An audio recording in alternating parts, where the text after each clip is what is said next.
affairs in Central and South America. The title of this chapter is the acknowledgement of a good friend and a fellow zoologist, and he is Dr. Bernard Hovelmans. That name has been very familiar. I've heard that from him, and I think I heard from Peel. Did he talk about it as well? Otherwise, Dr. Bernard Hovelmans, a consulate to the Musée Royal d'Historia Naturelle de Belgique. I'm sure to say any of that right. But resident in Paris, and is the author of the only book that covers the ABSM problem worldwide. It covers also many other items of the cryptozoological nature, and the title is titled in the English version, On the Track to the Unknown Animals. Let's see if you can find that sucker. Or maybe I already found it. On the track of unknown animals.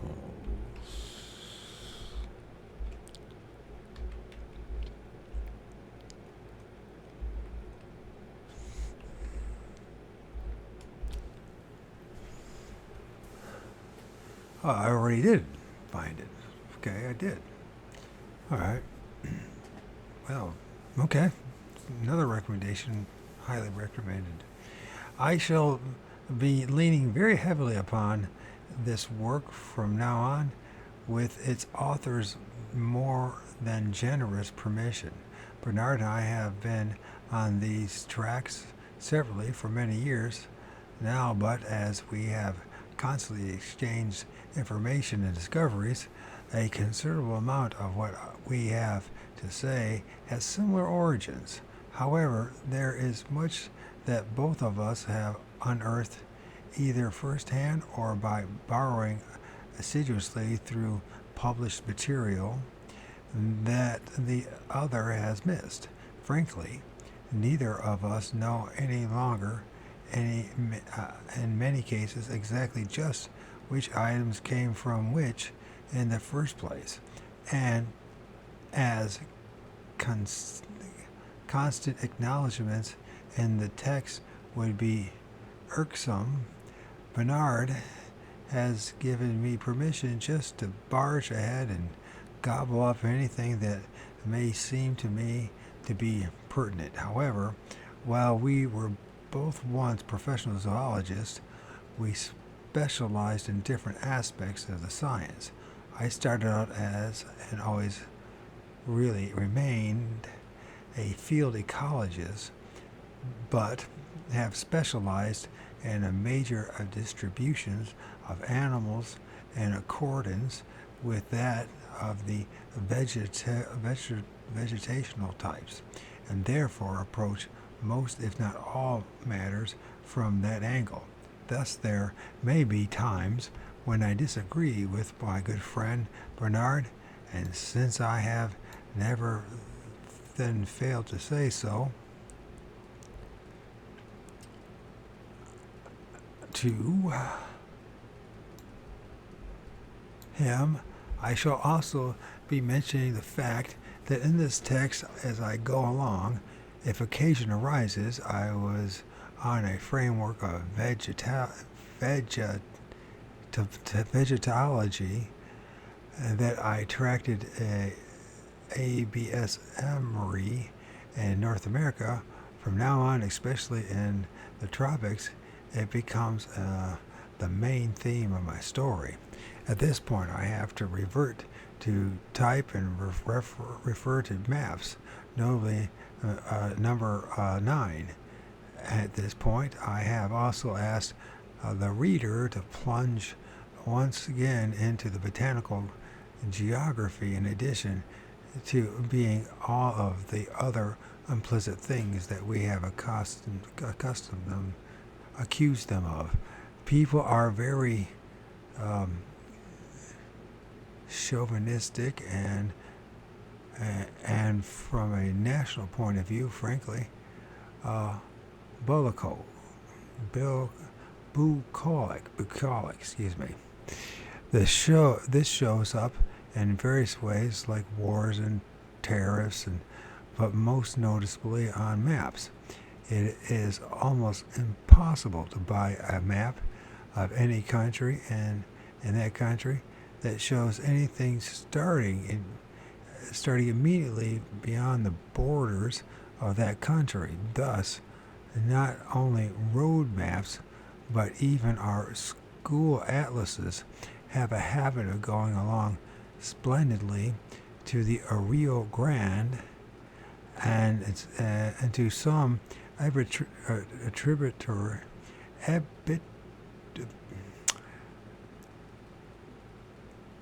arbitrary, somewhat jiggly, and quite non-existent line from a point about El Paso, Texas, west and just north of the upper end of the Bay of uh,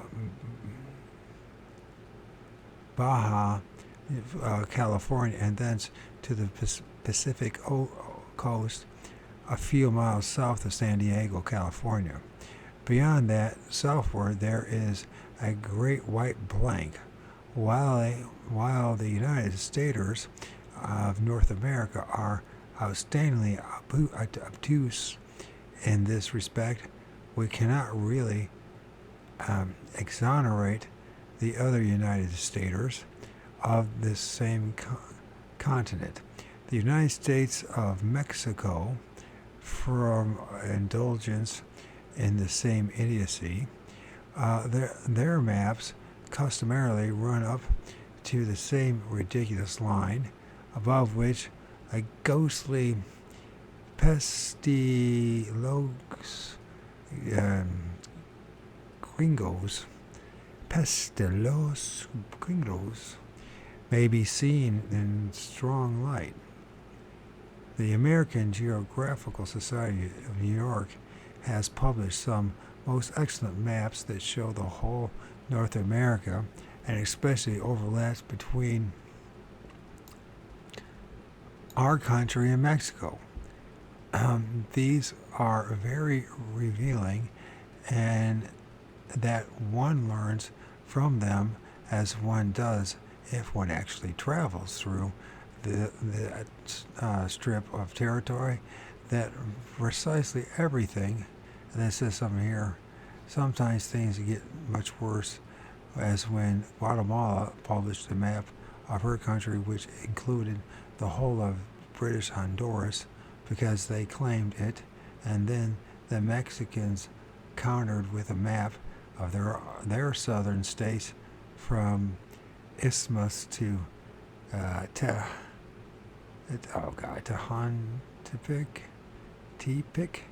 Tehuantepec, and I know I'm not saying it right, that showed the northern half of the hapless little independent colony as being a part of their territory of Quintana Roo, happily the Republica of Honduras, being between governments, only issued a pamphlet which claimed to say to all the cays and islands of the British Honduras, there are 5 United States, and all America are Mexico, Venezuela, Brazil, and Argentina. Whatever. Okay, so, and then I got sidetracked there. It says here, once again, these are very revealing, and one learns from them as one does if one actually travels through that strip of territory, that particularly everything goes on just the same as across the border. The Tularosa Basin just flows on south into the Great Bolson Basin of Mapima? I don't know. The Rockies pass through the Sacramentos and the Guadalupe Mountains via the Cisos, I'm sure I'm not saying it right, Cisos, straight into Sierra Madre Oriental, and the endless semi-parallel ranges that bestow southern Arizona go right on to become the Sierra Madre Occidental, while the mountains of Southern California march on solidly to become those of Baja California. Nothing much else changes either. Even a parrot or a conor,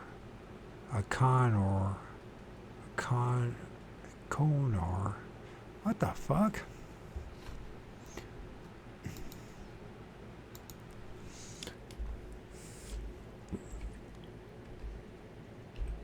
Actually, my background is in ecology. It's been so long, I just totally have just... Conure, a Central South American parakeet that typically has green plumage with patches of other colors. A conure. A parakeet, a conure, and the jaguar get on to the north side, and millions of tourists to the south. The only thing that changes abruptly are the brands of beer and the lengths of the women's skirts. There is a strong European influence even just over the border. Money is interchangeable for a time, but the gasoline does. Money is interchangeable for a time, but gasoline does, I must admit, seem to be quite a different substance on two sides of the otherwise arbitrary border. The really funny thing is that practically nobody knows anything about the first great belt just south of our border. There are 4 major roads and 3 major railroads to get south, and that is all. And all of them roll across a veritable unpleasant and dreary desert for a long way before they come to anything important. Mexico lies on its side, and so that what we call its west coast is really the south coast. It consists of a central core of enormous volcanic mountains, from which 2 great tines of, is that really? Tines of mountain ranges, is that even a word? Okay, extend towards the United States like a pair of giant scissors. Behind are 2 of the southeast of the core, there is a narrow neck of lowlands, the Tehuantepec Isthmus. And I don't know if I'm pronouncing that right, let's see.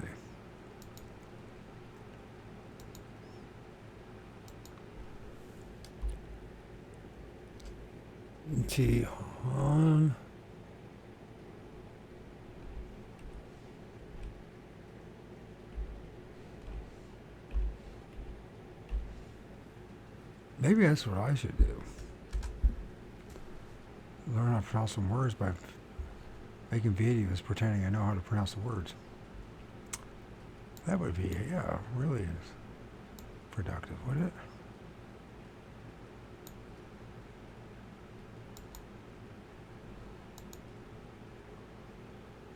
Tehuantepec. Tehuantepec. Tehuantepec. Tehuantepec. Do you want the pack? Beep, beep, beep. Do you want the pack?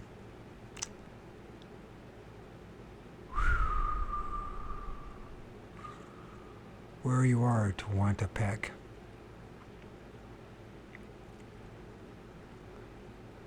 So the lowlands of Tehuantepec isthmus. And then what is really quite another country named Chiapas that stands up like a large flat salad bowl on the footstool and actually more like a flamingo nest. And to the northeast of this is still another Mexican country called Yucatan, which is a low plateau formed from limestone, marl, and riddled with caves, and separated from the Chiapas by a great swath of swamps, more or less at sea level and closed in a awful low tangled spiny growth called acolcha.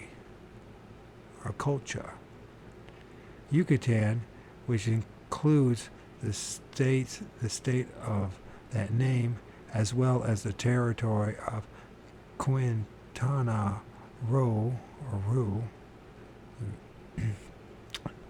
and the states of Campeche and Tambusco, is the land of the Mayans. Behind Chiapas, on the south side, lies Guatemala and the tributaries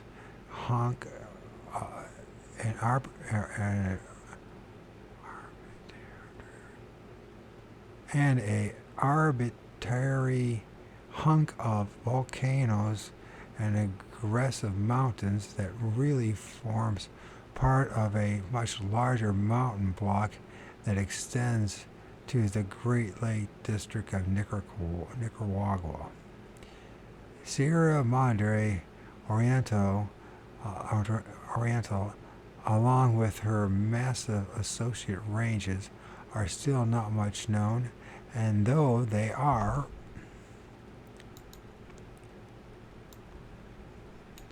and have been for countless centuries well inhabited, among them are some villages filled with truly tropical types of vegetation.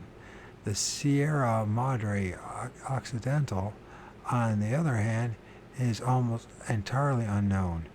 There are people living in it, but they don't have anything to do with anybody, and least of all, and if possible, with Mexicans, whom their inhabitants call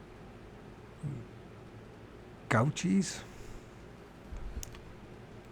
Is that what they call them?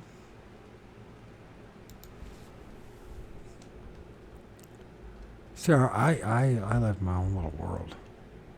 I should just make up my own language, to be honest with you. The problem is, if I make up my own language, I won't be able to freaking read it or pronounce it or spell it or anything. Oh, fuck.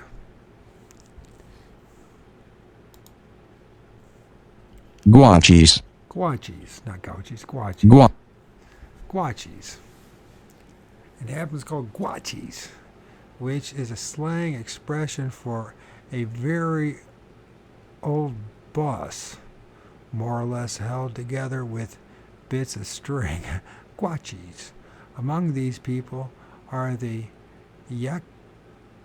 Let's find out how to pronounce them. Just might as well stop pretending I know how to pronounce any of this stuff.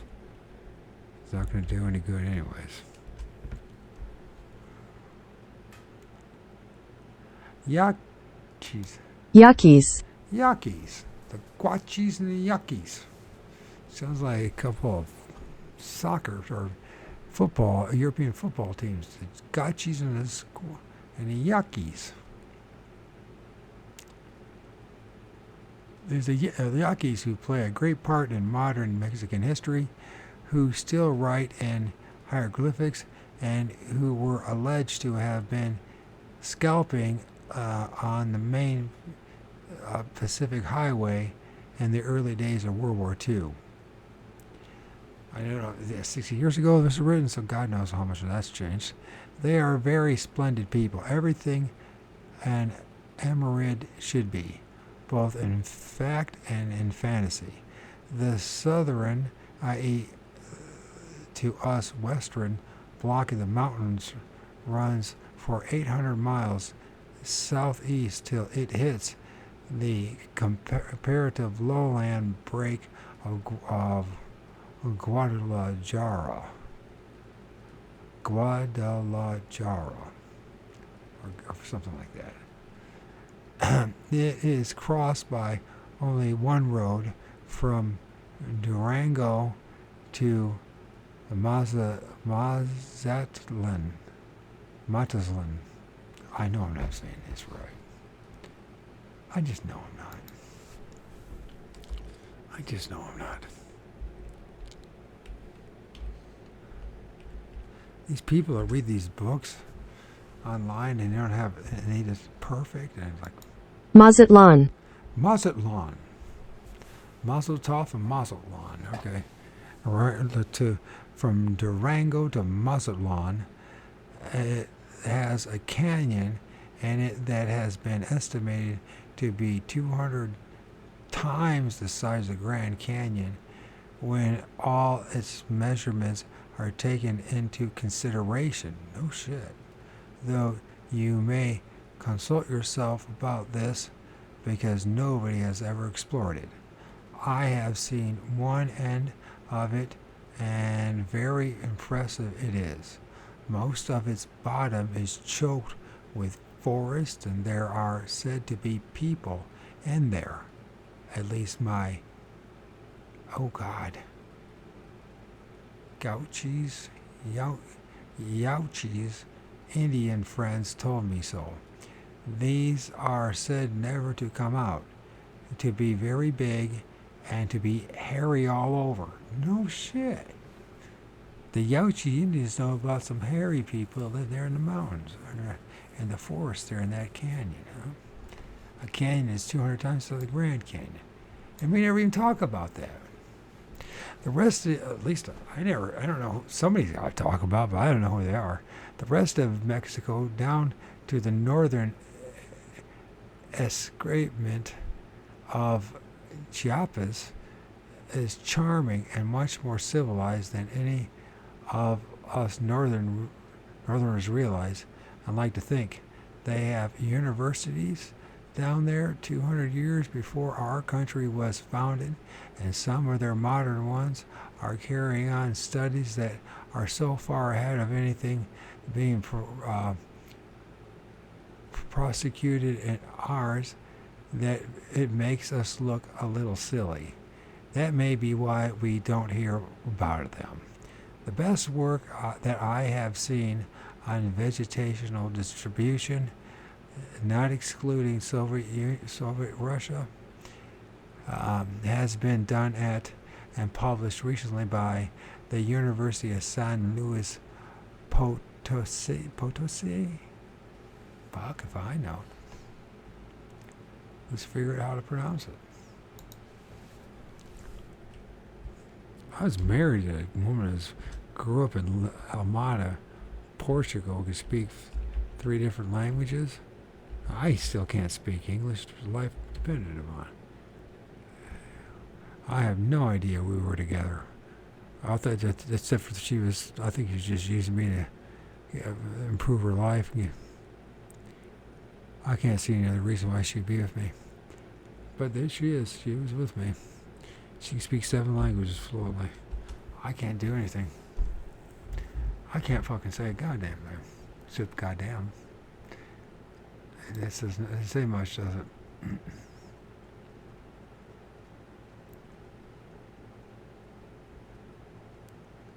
How to pronounce it correctly.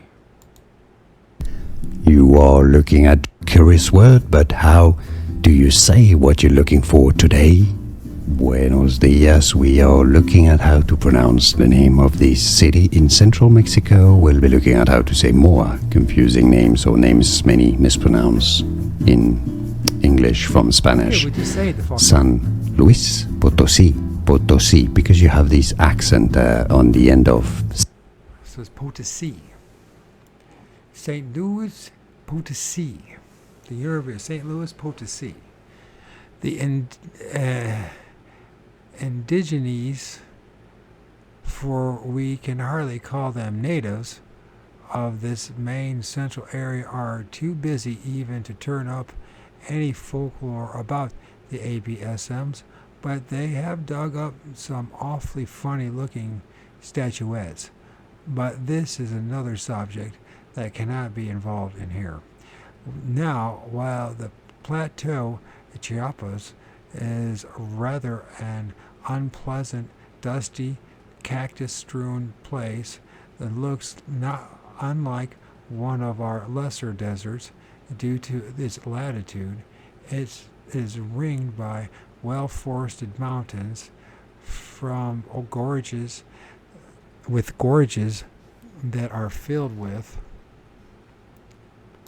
hot Mexican chicks. No, just with real jungle. Also, it flows back into the uplands of the main Central American block, and it is really part of that block where it near sea level it would be properly tropical, and it is in any case only just North American, the true dividing line between the two continents of America and Colombia. And this very complicated line that meanders about all over the place on its way from the Pacific to the Caribbean, plants and animals respect this line mightily. In fact, you are hard to put to it to catch one of the party of the first part of the territory of the second part, and vice versa. Possibly certain ABSMs show the same respect for nature here too. There is nothing like the wealth of material of the subject of ABSMs in the tropics, notably in South America, there in the North America and in the Himalayas and in Central Eurasia. What is more, what there is looks extremely spotty and lacks any pattern unless to be mapped, and mapped on a vegetational grounds at that. When this is done, however, it begins to make a great deal of sense. Despite an enormous volume of literature on the geography and the distribution of plants and animals in South America, there are still many widely held misconceptions about the constitution and history of that continent, held by profane students of the matter as well as by the general and not technically interested public. The general impression of the continent is that it is vast, tropical jungle all over, but while a lot of it is covered with closed canopy forests, whether you should call them jungles or not is a matter of much controversy. In any case, the major part of it is not, and a large portion down at the bottom has a temperate climate tailing off to subpolar ones. Really? Then there are the great Andes uplands and the mountain ranges that occupy its whole western side. Least upon of all, however, is the area which is occupied by Brazil. Looking at map 9, you will perceive that in addition to the two mountain blocks in Central America and the three arbitrary divisions of the Andes Ridge, there are three other upland massifs on this continent. There are the Guineas, the Guyanese, the Mato Grosso, and the enormous Catatinga, if I said that right. Catatinga. I don't know.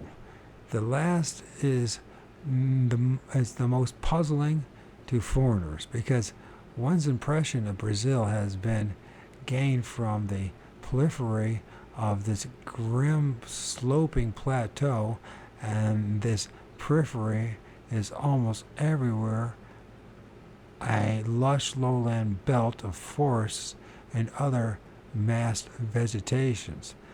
The appalling aridity of this still so-called terra incognito,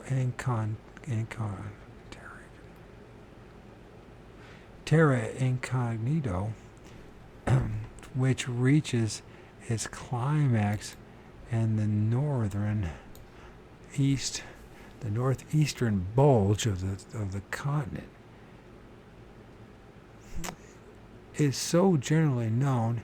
If you want to get a clear picture of it, you should read a book entitled Turkani by Helmut Sick, a scientist who accomplished the first official expedition to cut right across this territory to the Amazon basin.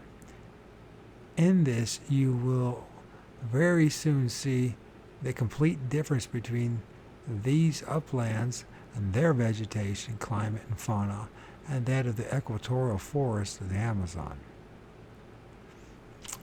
Well, let's look off the book.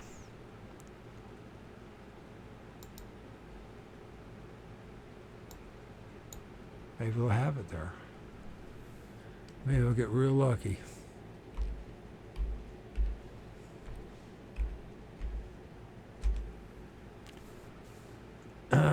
They got it. All right.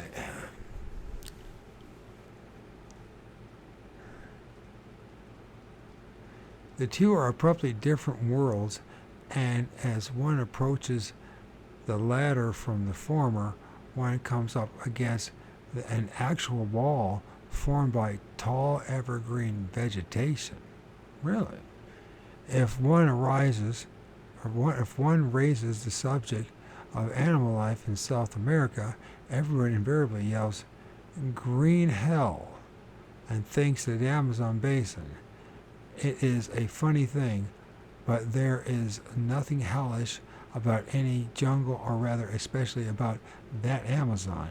It is like an equatorial forest, never too hot or too cold, singularly free of noxious insects and completely free from disease. Really? Provided you keep away from human beings and don't carry any pestilence and with you when you enter. It is well supplied with food, and that is easy to obtain, has plenty of good water, and is not too badly infested with indigenous people who resent one's presence. There are poisonous snakes and jaguars, but you really have to look for them, and they are absolutely harmless as long as you look where you are going and don't molest them. I once persuaded a jaguar to leave a ridgepole of our bush house in which my wife was sleeping one night, simply by saying boo to it at it. And then there is this Amazon bit.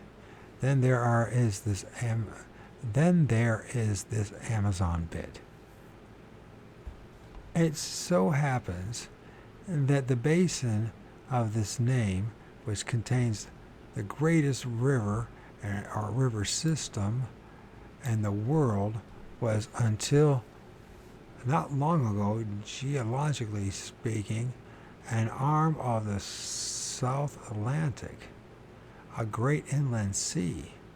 Further, there is evidence that long since it had become an land, it may have been completely flooded again for brief periods off and on, and some Brazilian scientists claim that they have evidence that the last time this happened was only about the year 12,000 BC. A major cataclysmic event happened around that time. It is indeed today a sort of enormous botanical zoological garden, but actually its flora and fauna in no way compares in diversity with that of all the surrounding areas combined. In fact, it has manifestly been repopulated quite recently by several streams of animals and plants from those areas, which must have remained above sea level either as great inland islands or massive peninsulas attached to the rest of the continent. Moreover, there were jungles and other wet forests on those blocks, as well as the vegetation and appropriate wildlife of there. Drier uplands. Many of those areas are also extremely ancient, meaning that they have remained above sea level for a particularly long time. The most isolated, perhaps the oldest of the Guyana the Guyana Massif,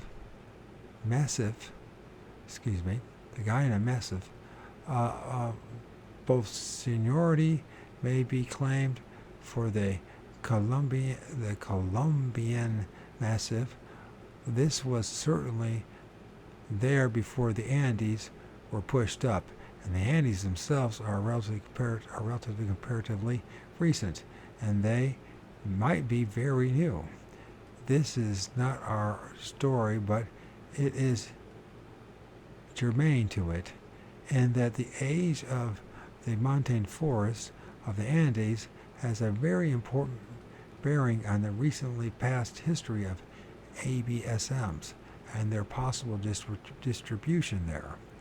The point I am trying to make here is that if I were asking to go find an ABSM or any other as yet uncaught kind of animal in South America, the last place that I would go would be the Amazon basin itself.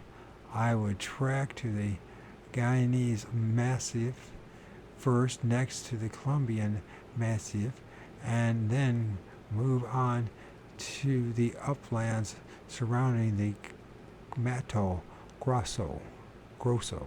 Mato Grosso?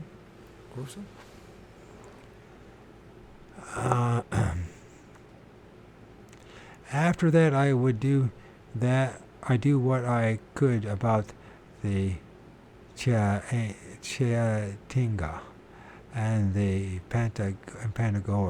Patagonia, and then the Andes, but would leave the Amazon to last.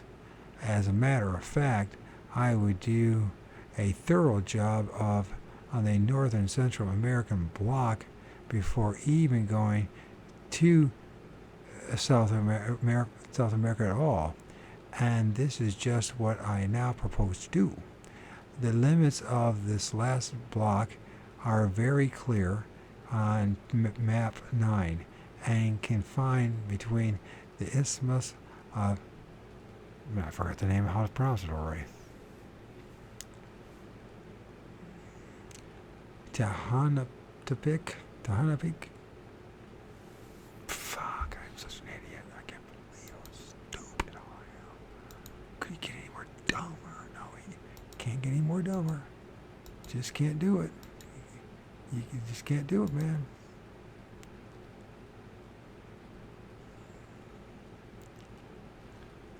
cannot do it, and my ears are popping like something.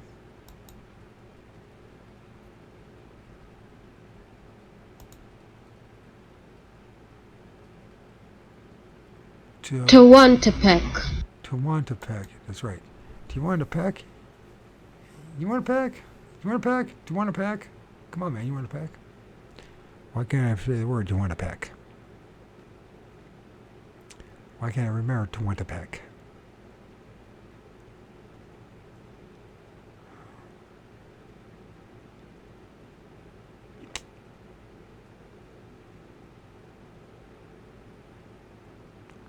So the Isthmus of Tehuantepec on the west and the gutter filled by a Great Lakes of Nicaragua on the east.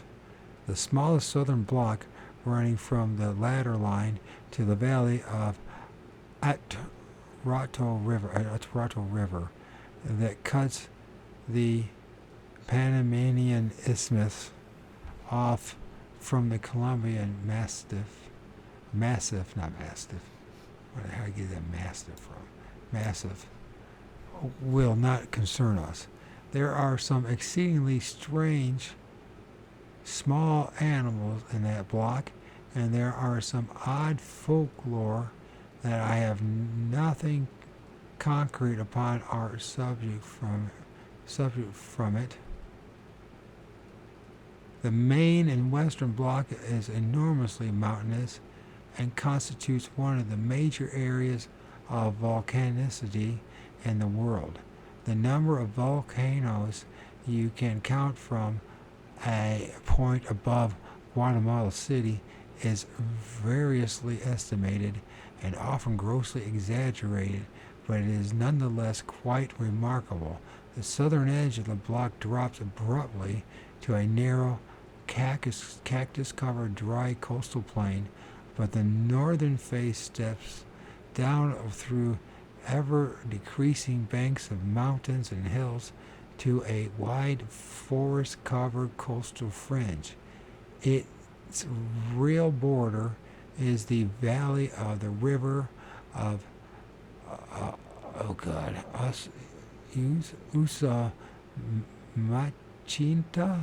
Usamachinta and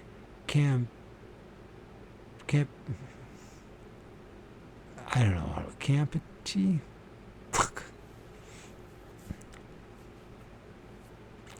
Campeche? Whatever that is, Campeche? I don't know. But north of this, there are some ancient low hills in the Petens, the P-E-T-E-N, the Petten, the hills of Petten, or Petten, or P10, whatever. And these mount up to the east into what is probably the most remarkable little mountain massif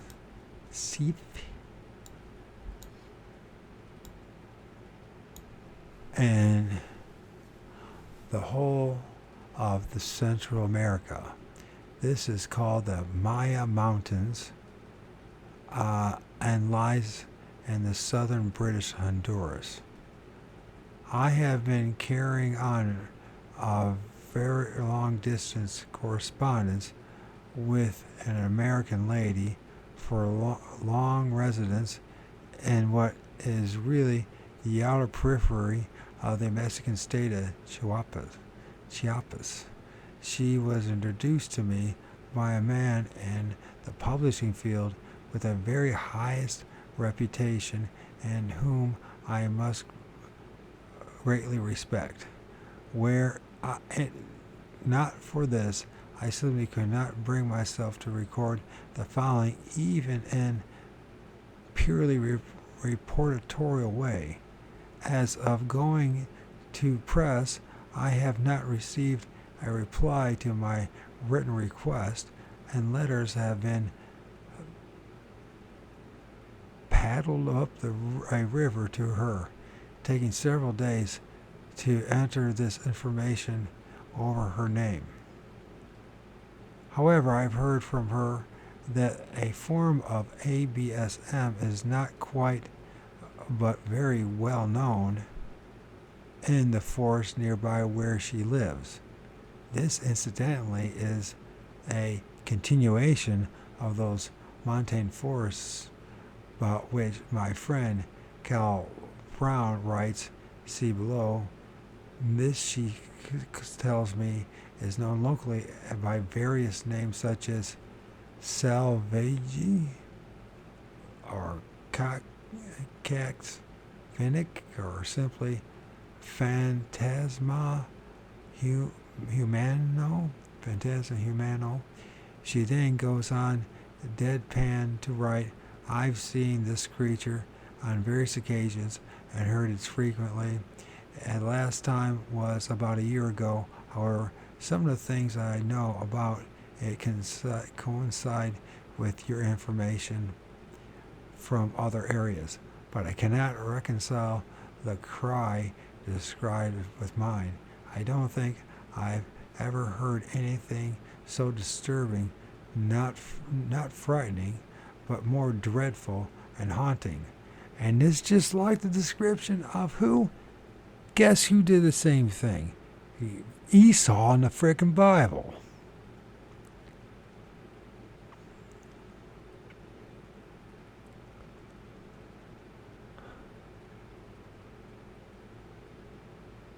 Esau in the frickin' Bible. Cry alone. I cannot imagine. I suspect that from this cry alone, men living in this jungle could assume it to be a phantasma humano. As a friend of mine remarked on reading this, I suppose she rides one of the mastodons that the locals use for plowing. This almost casual letter is somehow quite shocking to me, though knowing what I do of this matter and other much more settled areas, and the view of the fact that it is hard by Carl Brown's pinpointed area for anything very similar sounding, there is really no need to be upset.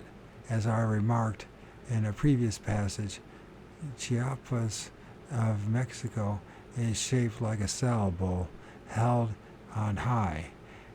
Its eastern rim abuts on to the mountains of Guatemala, and these tumble down into the Pitan in a tremendous jumble of tall, tight peaks and ridges with deep, narrow valleys and gorges in between.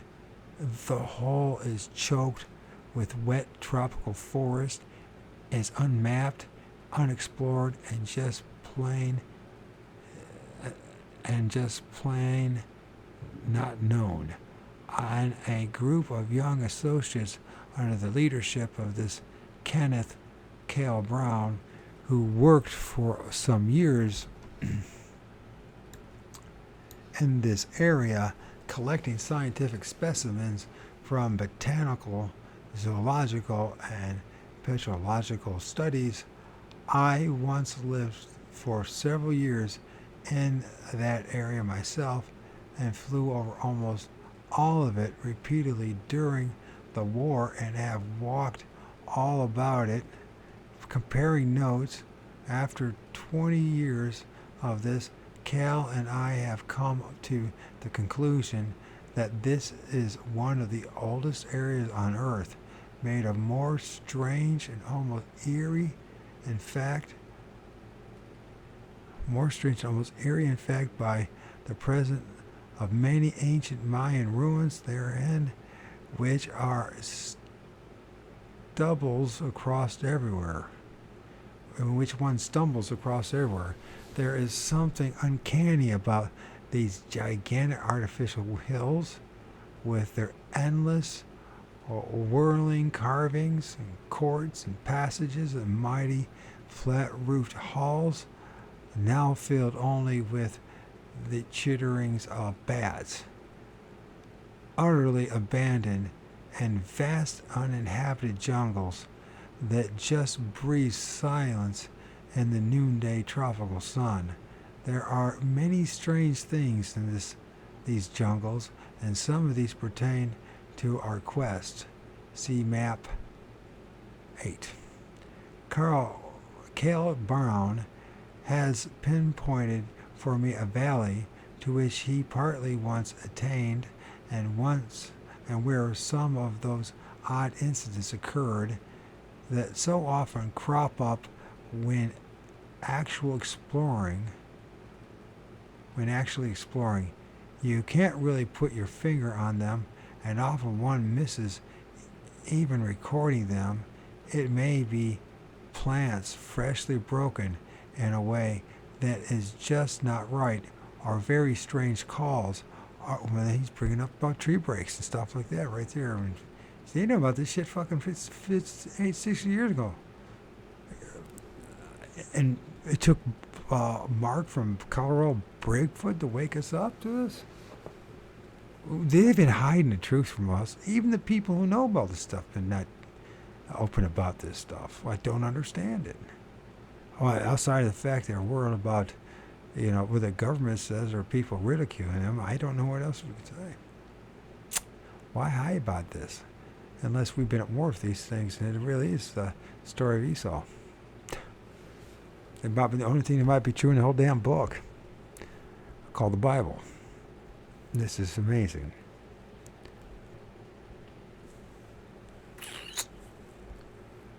I'm just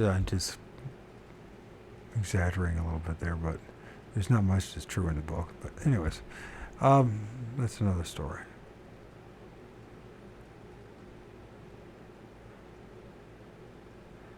Plants freshly broken in a way that is just not right, are very strange calls, or a certain reluctance by any native people around to go any further or even to talk much. So powerful was this atmosphere at this place that one of Cal's partners, Wendell Skousen, a geologist and one of the most pragmatic men I've ever met, corralled the locals almost by force, and demanded to know what was going on. Then it came out, the locals explained, there lives in the mountain forest a very big wild man, completely clothed in short, thick brown hair fur, with no neck, small eyes, long arms, and huge hands.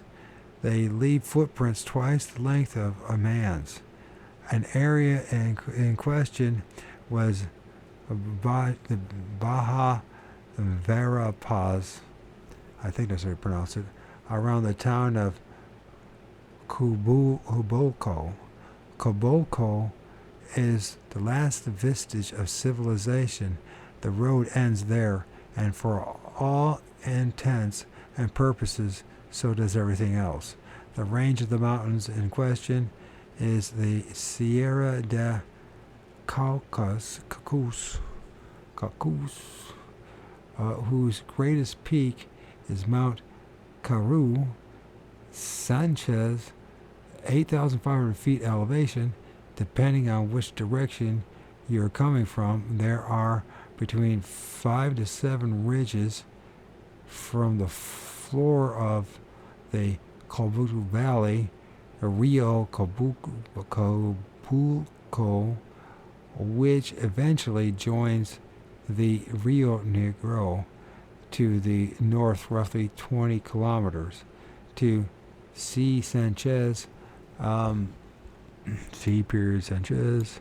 Further than this, I would not want to speculate as to range of this alleged range of this alleged creature. I have colored in a patch on this enclosed map with which depicts the approximate range according to what the natives told me, which means it would range into the Departamento of El Quince, map 10, I don't know. Map 8, sorry. I would like to go back to that map, but I'll have to look it up later. We'll go over there a little bit. How many of you have heard about this? We've heard about it. Maybe heard it in passing, but how many heard about this? The Cabulco itself at about 4,200 feet is really Terra Templada, and the area in question ranges up to Terra Firma. The vegetation is open pine and oak forest on the slopes, really, and many high plateau areas are covered with grasses, as is the Cabulco environ. Along the margins of the highlands, where rainfall is greatest, the oak and the pine forest merge with the rainforest. The temperature ranges from 30 degrees Fahrenheit to 90 degrees Fahrenheit. While I have no good figures on rainfall, it is considerably less than, say, Coban. Now, as to what the natives said, they refer to a large hairy creature which sometimes walks on two legs and apparently ran on all fours. I considered bear first of all and queried them regarding size, shape, and appearance, etc. The answer was that it looked like a bear, but it wasn't from the description they gave me. No conspicuous ears, no snout. It was somewhat taller than a man and considerably broader and covered with a darkish hair, and the locals live in mortal dread of disturbing it.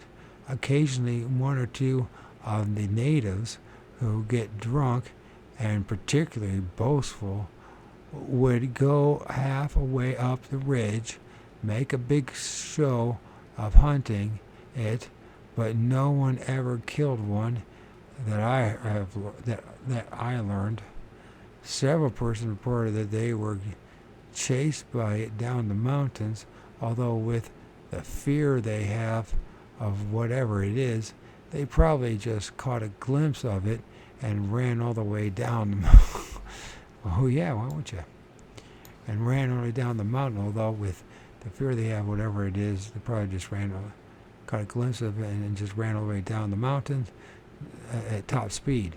No one seems ever anxious to guide us to the spot or spots, but one of the braver souls agreed to do so finally. Unfortunately, we never got to it, for which you will curse, no doubt. I have no way of determining from their descriptions whether it was a bear or a sesamite or something else. A sesamite? But what is a sesamite? I don't even know what the hell a sesamite is, do you? Does anybody know what a sesamite is? When was the last time you ever heard that damn word? Sesamite.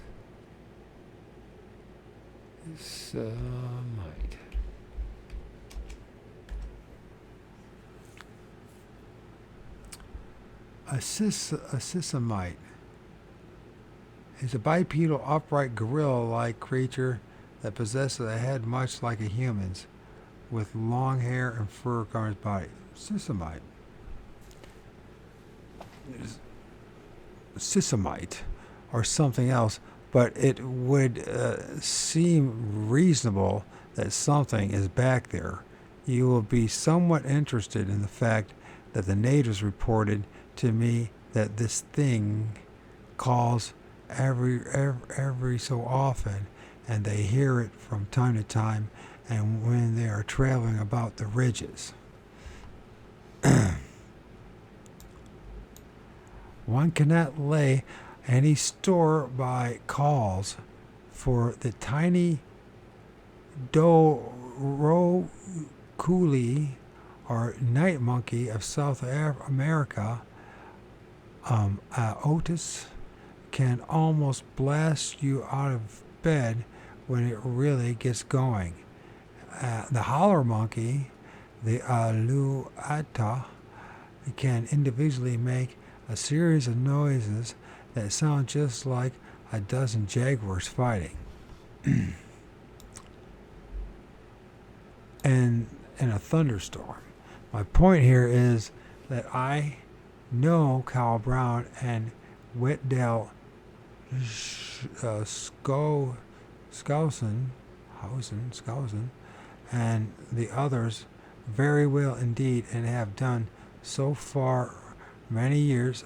For so many years. They are the hardest boiled collection of skeptics I have ever met, and they were more than just impressed. They were astonished. What they have told me, moreover, acquires a certain added interest when one reads in the Museum Journal, Volume 6, Number 3, September 1915, published quarterly by the University Museum of the University of Pennsylvania in Philadelphia, the following excerpts on what are therein describes a Guatemalan mythology. Sink. There is a monster that lives in the forest. He is taller than the tallest man, and appears, and in appearance he is between a man and a monkey. His body is so well protected by a mass of matted hair that a bullet can't hurt him. Really? His tracks have been seen on the mountains, but it is impossible to follow his trail because he can reverse his feet and thus baffle the most successful hunter. Really, his great ambition, if that's what it says, great inhibition, or no, I don't know, it's all flurry. Ambition, which he has never been able to achieve, is to make fire. Okay. Which, when the hunters have left their campfire, he comes and sits by the embers until they are cold. And when he greedily devours the charcoal and ashes, occasionally the hunters see in the forest little piles of twigs which have been brought together by alsisamites, also called Sisamic, Sisamyci, or Sisamyci? How about Sisamyci? In an unsuccessful effort to make fire in imitation of man. His strength is so great that he can break down the biggest trees in the forest. If a woman sees a Sisamite, her life is infinitely prolonged, but a man never lives more than a month after he has looked into the eyes of the monster. If a Sisamite captures a man, he rends the body and crushes the bones between his teeth in great enjoyment of the flesh and blood. If he captures a woman, she is carried to his cave where she is kept as a prisoner. Besides his wish to make fire, with Sisamite has another ambition. He sometimes steals children in the belief that from these he may acquire a gift of human speech. Well, maybe that's what I need to do, because I can't speak with a damn.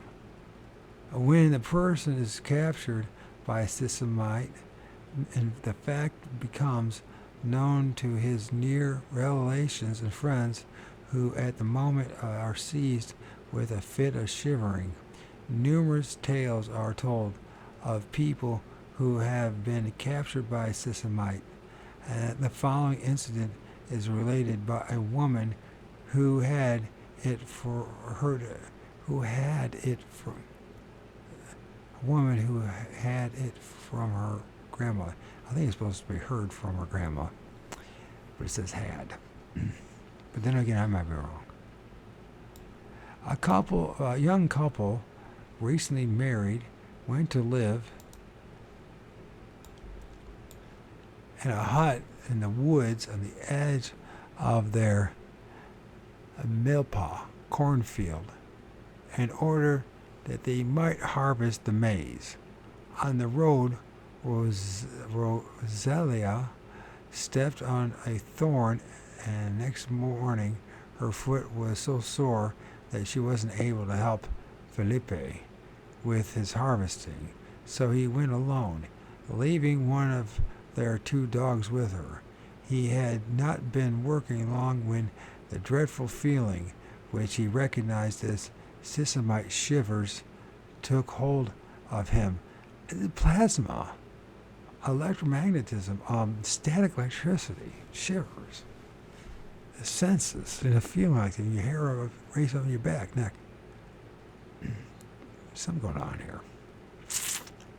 He took of him and hastily returned to the hut to find his wife gone and dog in a great fright. He immediately set out for the village, but met on the road the girl's parents, who explained, "You have let Sisamite steal our child. Our feelings have told us so." He answered, "It is as you say." The case was taken up by the authorities and investigated. The boy was cross-examined, but always answered, "The Sisamite took her. No more than that I know." He was, in spite of the girl's parents' protests, suspected of having murdered his young wife, and was thrown in jail, where he remained for many years. At last, a party of hunters reported having seen on Mount Carol a curious being with hairy body and flowing locks that fled at the sight of them. A party was organized which went out with the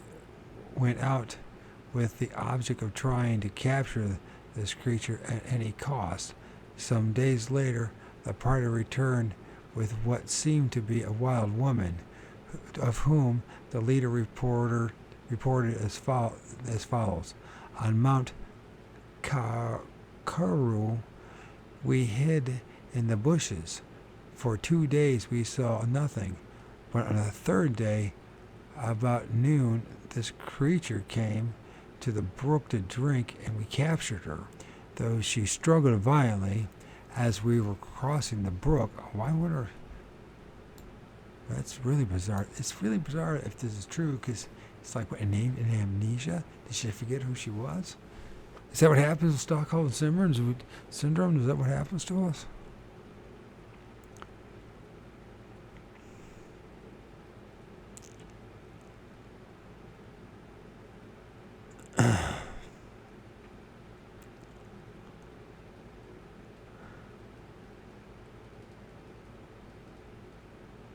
As we were crossing the brook, an assistant appeared on the hillside, waving his arms and yelling. On his back was a child, or a monkey child, which he took in his hands and held aloft as if to show it to the woman, who renewed her struggle to be free. The Sisamite came far down the hill, almost to the brook. He dropped the child and tore off great branches from the big trees, which he threw at us. The young man was brought from his cell into the presence of this wild creature and asked if he recognized her. He replied, "My wife." She was young and beautiful. The woman I see is old and ugly. The woman never spoke a word, and from that time on made no sound. She refused to eat, and a few days after her capture died. Felipe lived to be an old man, and the grandmother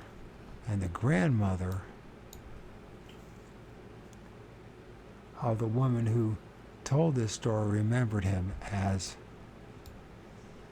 a man whose wife had been carried away by a Sisamite. This account would have been relegated to myth, legend, folklore, had not an almost identical story in the form of a complaint on a police blotter turn up in Cobain in the same region in the early 1940s. This was made by one Miguel Huzul and was to the effect that his son-in-law was delinquent and having permitted his daughter to be seized by a creature of the mountains, which he gave a name that was apparently too much for the recording officer, and which he therefore put down as a sort of gorilla or man, as far as it could be deciphered and translated. I had a copy of this document once with a tracing of this passage made for me by a Puerto Rican American who was baffled by the local Spanish and did not know any Mayan. Unfortunately, my original went up under the wartime bomb. The original went up under a wartime bomb, but we are searching for records from which it came. All I can add is from memory, but this is pretty vivid in the case as you might imagine, for it was in my district at the time, and I then being engaged in collecting in the area, I related in substance that the Sesamite had entered the young man's house and in the presence of other witnesses gathered up his young wife and carried her off while he and the husband had just sat there shivering. No action was taken because the father was disbelieved, and while it was rather nicely pointed out that if all that is said about the Sisamite is true, the young man could not be accused of cowardice and or delinquency, I presume there is no precise law covering the matter.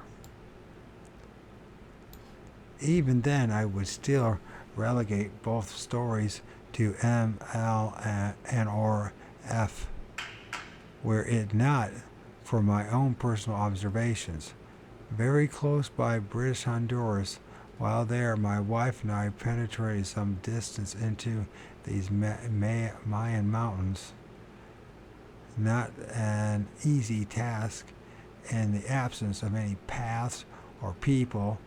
They're almost straight up and down topography and in virtual non-existence of people willing to carry things in all surrounding areas. While camped up there, the senior forestry officer of the colony, one Mr. Neil Stevenson, visited us, and we took a day exploring and collecting trip up to the top of the next ridge to the magnificent montane palm forest, which is sufficiently open and to be able to permit a view. On the ridge beyond that, then and still now totally unexplored and never even yet attained, there were rectangular areas in the forest of distinctly different color, showing that they had once been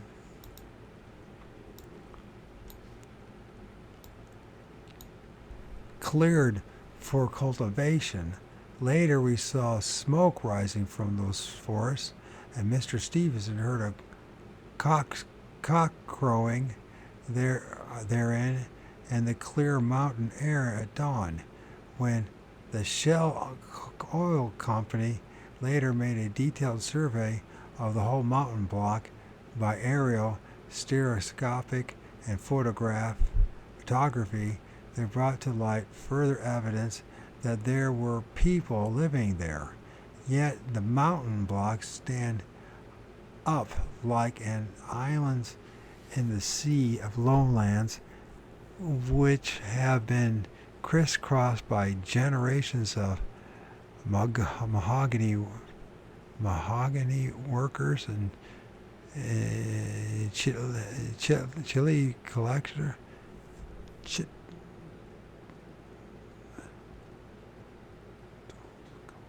chickles collectors.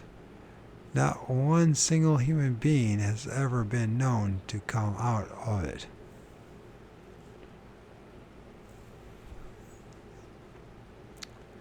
Who are these people? Some Mayans left over since the pre-colonial days, pre-Mayan people, or whom?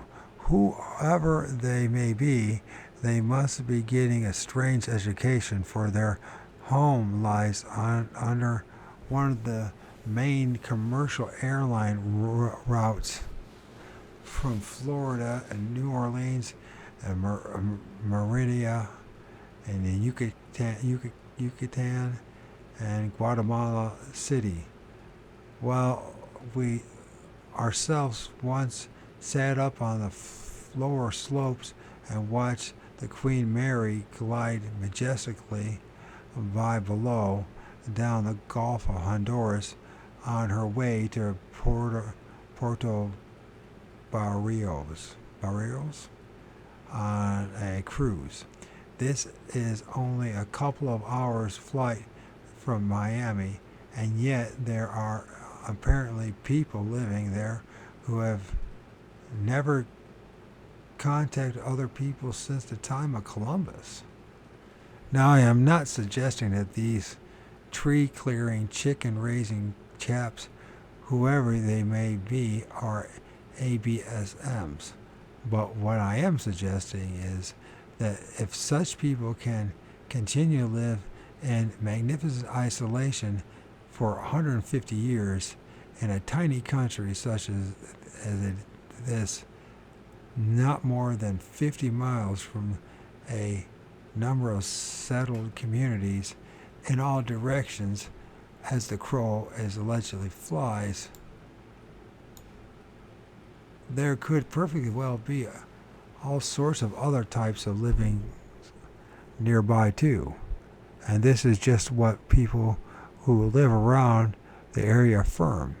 These people are of two major types: the Emirids and the sundry settlers of mixed Emerid stock and Punta Gorda on the south, and related kinds of people in the north, plus what are called Caribs along the coast. These latter are not in any way Armenian Caribs who give their name to the Caribbean, but are a group of West African or Sudanese Negro stock who obtained their freedom on the Lesser Antilles, was that what it's called? In the early days, and then sailed their own ships to the mainland coast. They are very strange people with their own language, customs, religion, great boating people, fearless, rather fearful. They're fearless and rather fearful. They don't trust anybody, and they don't seem to like anybody. Whatever they say, they should not be. Whatever they say, they should not be trusted. Not because they are untrustworthy at all, but because They learned long ago never again to trust any white.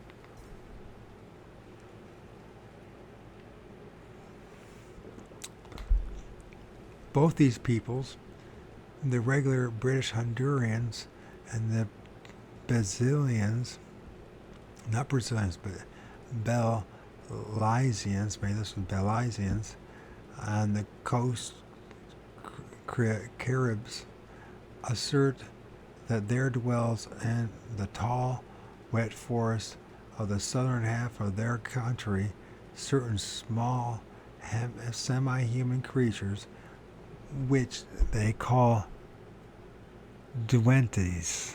Duendes? A form of duende, Spanish for goblin. To the very well-educated Belizeans, they are regarded more as we regard fairies than as real entities, unless they have lived or worked in the southern forest areas. And then they, like the Caribs, take quite another point of view in the matter. They lived in the country off and on for years while we traveled Central America and the West Indies, and I talked to innumerable people there about them. Dozens told me they have seen them, and these were mostly men of substance who had worked for responsible organizations like the Forestry Department and who had, in several cases, been schooled and trained either in Europe or in the United States. One, a junior forestry officer born locally, described in great detail two of these little creatures that he had suddenly noticed quietly watching him on the several occasions at the edge of the forestry reserve.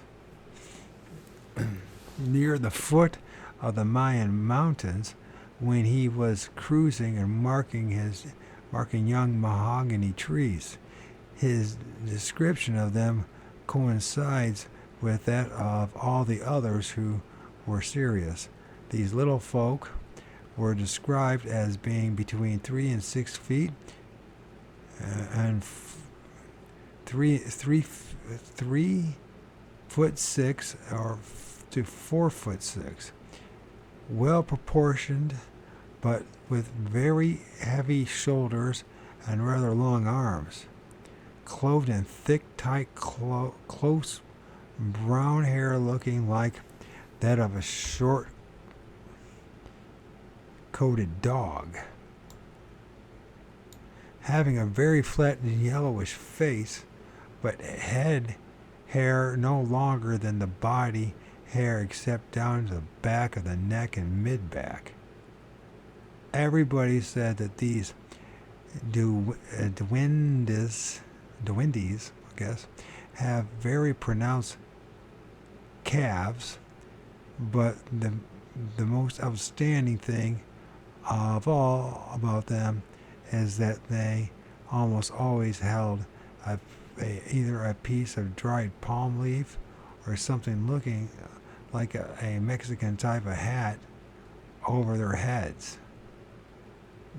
This at first sounds like the silliest thing, but when one has heard it from highly educated men as well as from simple peasants and a half a dozen other nationalities and the 3 languages and all over an area as great as that from Patan to Nicaragua, one begins to wonder.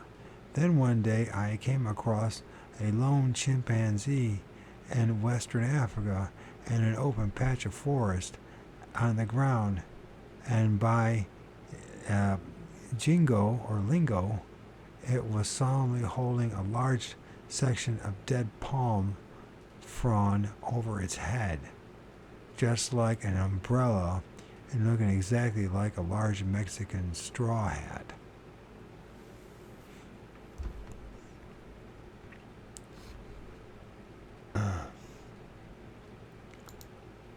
Yeah, it's pretty wild area, pretty wild journey, isn't it? The Wendy's. Am I even saying it right?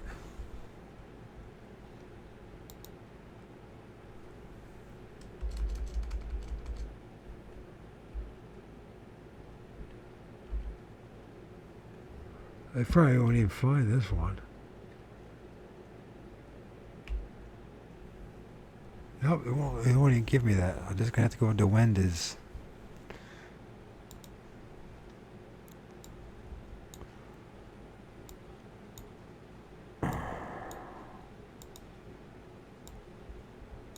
The Wendy's are said to appear suddenly in a forest both by day and night, and to watch you from a discreet distance.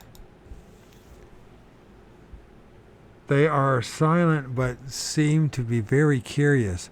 I heard of no case of their ever making any threatening moves, but I was time and time again told of them chasing and sometimes catching and carrying off dogs. They are said to leave very deep little footprints that have pointed heels.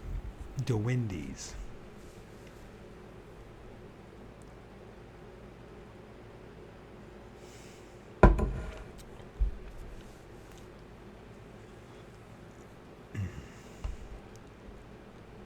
The Wendy's. Do we have the Wendy's? There's a chance to be in our...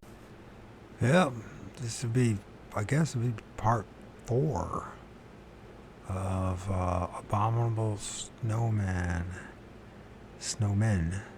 the legends of legends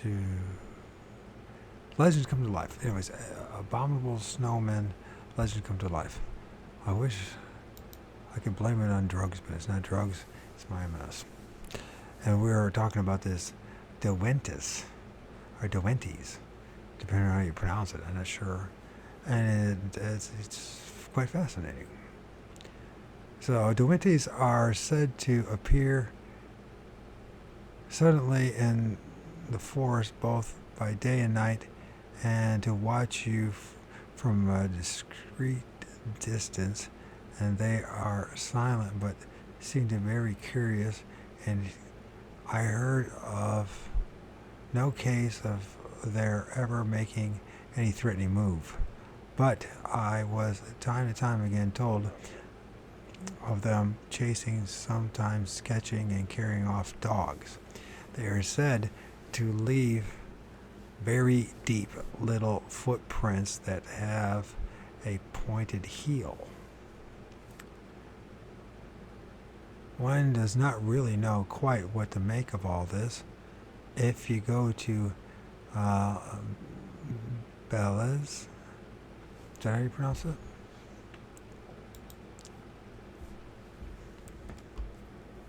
Or Belize, I think that's what it is, Belize.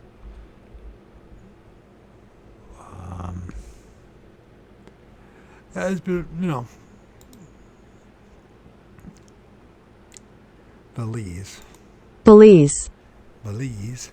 and a more delightful spot there can hardly be on Earth for a vacation or just to live. And ask around about these things, you will be met with a gay smiles and probably a healthy quote from some classics such as the Water Babies. The Water Babies. But if you persist, you will quite soon find some man who has timber cruised and been in the bush farming, and he will surely come out with some details about these mysterious little imps of the forest. The Water Babies.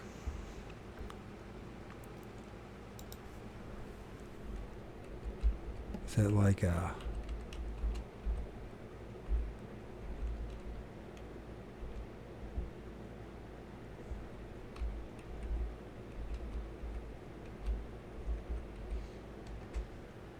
I never heard of that. You ever heard of water babies before? I never heard of anything like that. The Adventures of Tom, a sooty little chimpy sweep with a great longing to be clean, who has stolen by fairies and turned into a water baby. Never heard of such thing. Perspective is a hard thing to evaluate on ancient carvings, since captives bearing gifts to an important potentate may be made very small compared to the monarch. Nevertheless, there are many Mayan bas reliefs that show pairs of tiny little men with big hats, but no clothes, standing among trees amid the vast legs of demigods and priests and warriors. They are also much smaller than the peasants bearing gifts to the temples.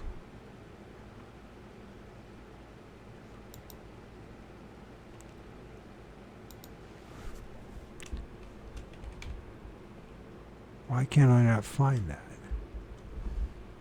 Damn.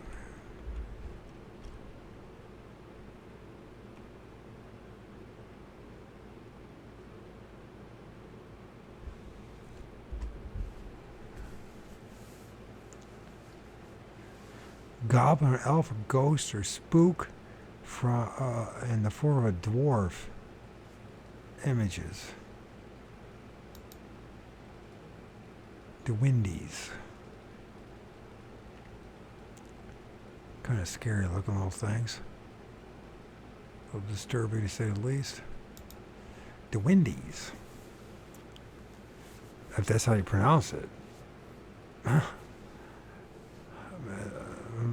Okay.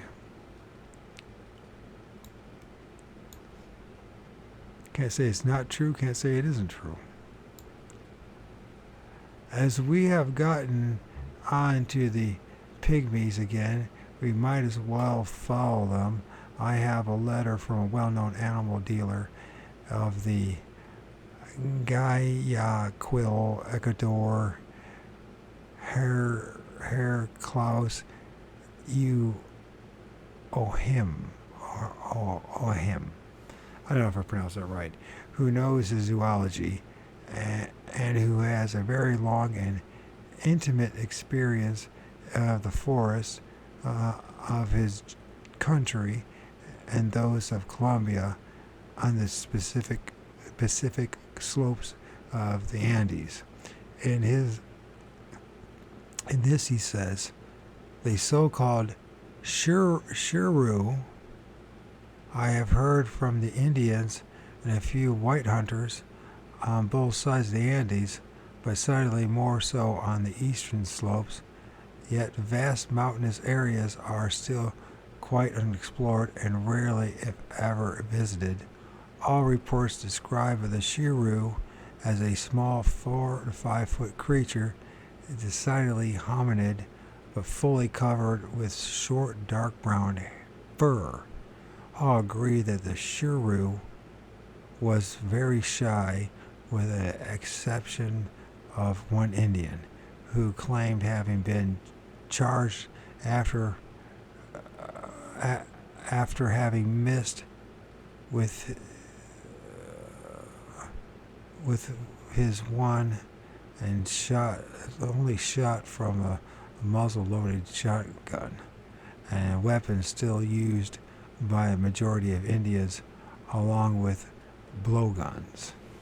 These reports were rather sober and objective, and in no way tinged with colorful imagination, into which Latin Americans are prone to lapse. Shrew. Shiro.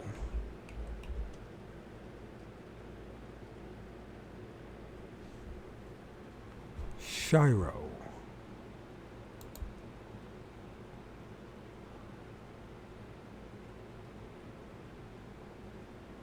looks like a Japanese, but it's not Japanese.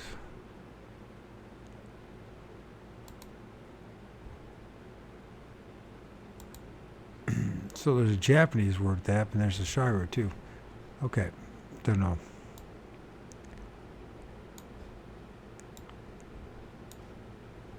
This business of the eastern slopes is going to get us into unwarranted difficulties unless we once again resort to a map. I think the best way to contemplate South America is as if it were made up of a number of large islands comprising those blocks of territory today enclosed within the 500-meter contours. This gives us a picture like that showed in map 9, on which both the 200-meter and the 500-meter, it's 1,500 foot contours are shown, and from which it may be seen that the upland consists of the continuous line of the Andes, the Guyana Massif, and the Brazilian uplands composed of those surroundings of Mato Grosso and the Great Caatinga. I think I don't know. I can't tell if it's an A or an S. Caatinga. The 200-meter contour shows how these would be connected if there was any slight lowering of the lands and uprise of the sea. The Caatinga would still be joined to the Mato Grosso, and then both by a narrow land bridge to the Andean chain. The Guyana Massif, which is the most isolated, would in turn be joined to the Colombian Massif by a lowland bridge. The spine of the Andes runs just about down the middle of the colossal range. The important fact to grasp is that this forms a complete break between the forests of the Amazons and the eastern part of the continent on the one side, and the small patch to the west and on the Pacific slope on the other. This latter smaller area has a noticeably different fauna and flora from that of the east and the Amazon. It is terminated by the south on the Pacific coast by the southern deserts.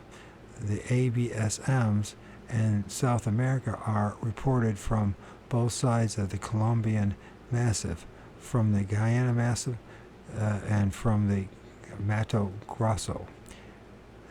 The Pangean affair is, I believe, something quite else. I have some extremely funny reports from the Pacific side of the Colombian bloc. But while the strangest things have recently been found there, and monstrous foot tracks have been reported in the same area, there has not been any suggestion that any of the latter were hominids. The Colombian scientists have taken the matter of what they call an ape fairly seriously, but all the talk has concentrated on the forest of the eastern slope.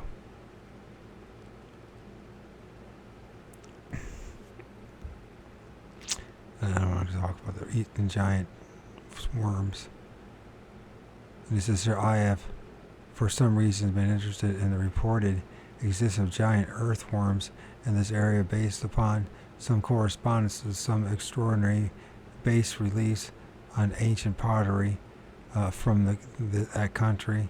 In 1956 and again in 1957, Mrs. William Marte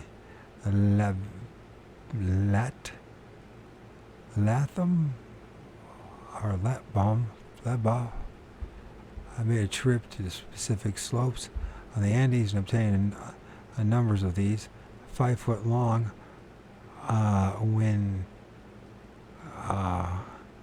contracted, and over 2 inches diameter. Preserved materials of them is lodged in the Smithsonian Institute. Then back to this, it was once thought that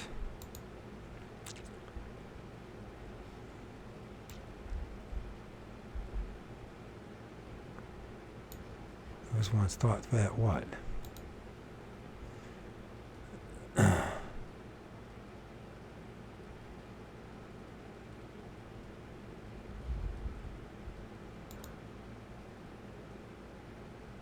It was once thought that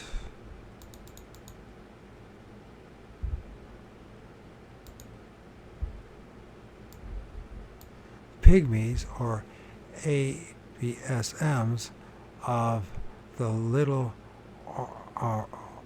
orang pendex type had cropped up again in the Mogollon territory and that area, but as Havelmans points out, a perfectly good Amerindian tribal grouping named the Marrakeshitos, averaging about 5 foot in stature, like the Central Mayas, incidentally, have been fully studied by the Marquis de Wevrin, while surrounding peoples admit that these are the creatures that they call Guayanzis, and when they regard as bestial in the Colombian bloc, a man-sized kind has been rumored. This has been very greatly muddled and muddied by a most preposterous business about a photograph of a spider monkey. Atalaya, I don't know how to say it, for which the most extravagant claims have been made, and from which a number of serious-minded and otherwise highly critical people seem to have fallen. As this matter has played such a prominent and, in my mind, opinion, harmful and misleading part of the ABSMRE, I would like to try to and dispose of it once and for all, or at least once again, for this has really been done several times already. First, this picture produced by one Dr. Francosis, I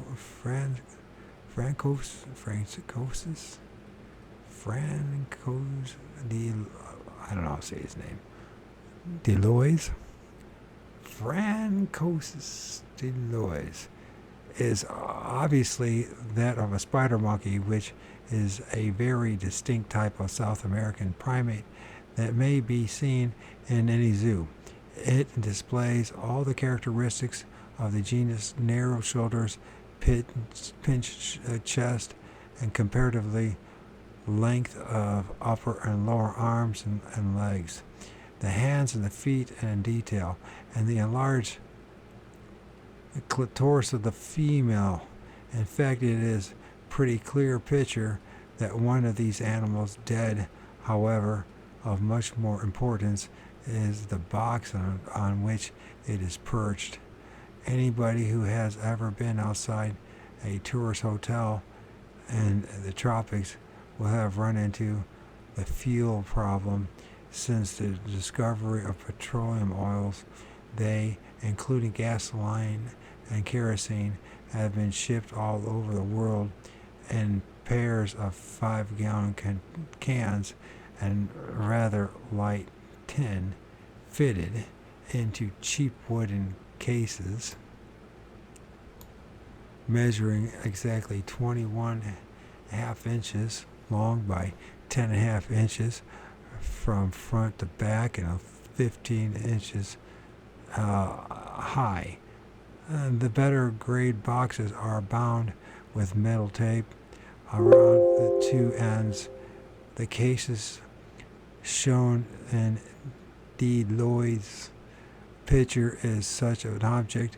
A stenciled lettering may be seen on it under the monkey's right leg. Such lettering is also standard and is usually stamped over 2 of the 4-inch bits of board on which the sides are invariably constructed. Thus, the animal, with its head poked up to an unnatural degree, may stick by a stick measures about 27 inches. It's measuring 6 times 10x, I guess 6x as against the box. This is a fair sized spider monkey, but not even a large one. The original photograph is not just a case of mistaken identity, it is an outright hoax, and an obnoxious one at that, being a deliberate deception. I would have thought that anybody might have suspected this even without seeing the picture. From the originator story, according to this, he was threatened by this creature and its mate on the ground when in company of one of his assistants, and shot it, photographed it, and counted its teeth, and then, despite the fact that he was a man of scientific training and considered his specimen so odd, though out of his field, as to warrant all this trouble, solemnly gave the head to his cook to boil, and permitted that worthy to the employ the cranium as a salt container, which dried up and was lost bit by bit. But worse than even this is a lot of mumbo jumbo about having other photographs that were lost in the river during a flood. This is the kind of nonsense that has done more harm to the cause than any serious research for ABMSs and other creatures as yet known than anything I can name. It is to be most utterly deplored. Quite apart from anything, the picture alone, if analyzed, displays the creature shown to be in a maximum of 48 inches from crown to heel. This is indeed large for a female Attels or spider monkey, but is really substandard for large females of the northern Beelzebub group. Beelzebub? Really? Beelzebub? They call him Beelzebub? Okay, then again, giantism is not uncommon among all the South American Cibidia. Finally, I may add, Deloitte's photo shows an animal that I would say has started to decompose and was well on its way from being blown, a condition common in tropics in daytime in a few hours, in which not just the body cavity but the whole body becomes puffy and bloated. Even if this should be a very large specimen of as yet unknown species of spider monkey, and even if by some accident or deformity it happened not to have had a tail, which I very much doubt, there is no justification whatsoever for giving it a technical name on the strength of a single photograph, especially one so grandiose and so misleading and unscientific as Amauroarthropodus loidus Montandon, which means literally Mr. Lloyd's ape-like American. The harm done by this obnoxious effort has been widespread. Above all, it has put the whole of ABS-Amory in this area into eclipse. No serious-minded person, zoologist or otherwise, seeing this ridiculous picture and having heard the equally ridiculous claims made by some for it, can expect either to lend any credence to or even listen to the account of others who state that they have met unknown creatures of the hominid form in this country. Yet there have been some vague accounts thereabouts. The earliest is that of Baron Alexander von Humboldt, being a careful record of local Amerindians' description of a creature they called the Vesitri,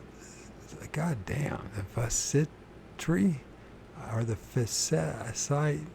Vesitri, which they said constructed primitive huts, was carnivorous and would eat men by carrying off women for but carry off women for breeding purposes. There is nothing outrageous about this, for many ABSMs have now been reported to be carnivorous, at least at times, and their carrying off of women for reproduction is almost standard. Something, incidentally, that all Africans that I have met who know and live among gorillas and chimps absolutely deny that these apes ever do.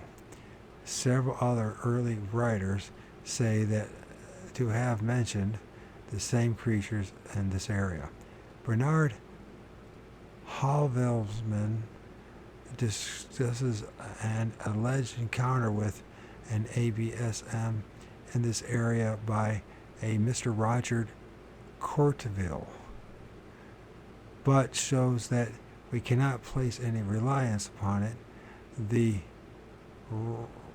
recantor's description does include some odd items that are not otherwise to be noted in accounts from South America, but which concur with, of all people, Mr. Osman's description of British Columbia.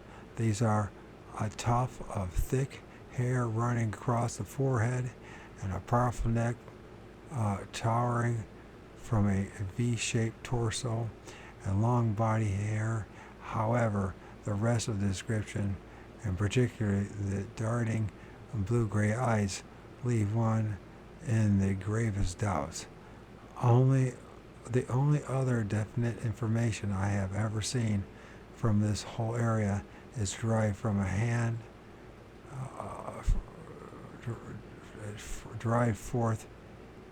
from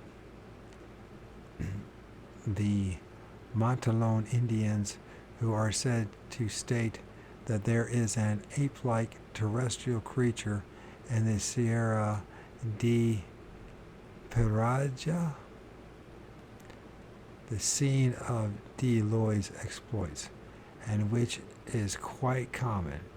Thus, apart from the little Suru and the possibility that von Humboldt left us a record or something real, there is actually no evidence whatsoever of any ABSM in the whole area, apart from one locality, the somewhat mysterious Guyana Massif. There is not, as a matter of fact, much, if any, ABSMery in the whole of South America. There is, however, a strange matter of giant footprints in Patagonia, but I do not know of any proper investigation of these, either first-hand in the field or even bibliographic, ever having been made. From what I have been able to unearth, it would seem that the imprints mostly refer to those of ground sloths, and in some cases those of giant ground sloths, Megatherium itself, which are altogether bizarre since it walked on the outside of its enormous feet. There has been a terrific rumpus about ground sloths in Argentina that has been going on for decades. A dried skin of one found hanging over a fence on an estancia in 1898 led certain persons to prosecute a hunt for the animal, believing it still to be alive. This led to a cave in which strange stone corals were found deeply piled within with a dung of these huge beasts, while other evidence seemed clearly to indicate that they had been penned therein by men.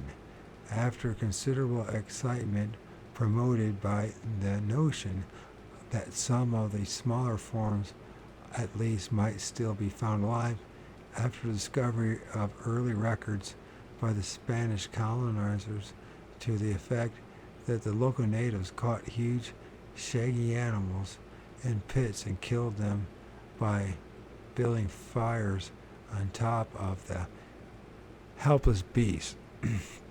Because their skins were so thick and filled with little bones that they could not be pierced with their primitive stone head weapons, and the whole thing died down. However, the mix-up and all this uproar, there were reports of giant footprints of a very humanoid form being seen all over Patagonia. There was a period during which there was much speculation upon the possibility of a giant race of Amorids living in the region, but this latter became a somewhat deliberate, debilitated notion, to wit, some large indigenous Patagonians had large feet, and it is true that some now almost extinct southern Amorids were among the tallest races of men ever on record, and they seem to have been large overall. Today, most Patagonians, most of Patagonia is sheep country. It was cleared of all its indigenous human population over wide areas by the simple and ingenious procedure of poisoning all the available wells and other available water supplies. Yep, I told you guys. That's what they do. That's how they got rid of a bunch of indigenous people. They poisoned them. That's how small numbers could take out a bunch of. They poisoned the shit out of the water. Poisoned the well. The simple ingenious procedure poisoning. Okay, it is now a vacation land for the more rugged sportsmen, and it must be admitted that the best trout fishing in the world is there available. However, there still are some enormous areas of a kind of deciduous, desiccated tangle of large bushes that somehow manage to grow in endless blankets upon utterly dry ground for mile after mile. And this, it is quite possible that some smaller types of ground sloths, such as that called by the Aborigines the Ellen Gasson, might still exist, but the ABSMs, there are no trace. Reports of giant hominid footprints notwithstanding. Almost the same may be said of the Catatinga Heresic. The author of the book mentioned above makes some casual remarks about unknown animals possibly remaining to be found in that desolate, but he also makes some very dubious remarks, such as that desiccated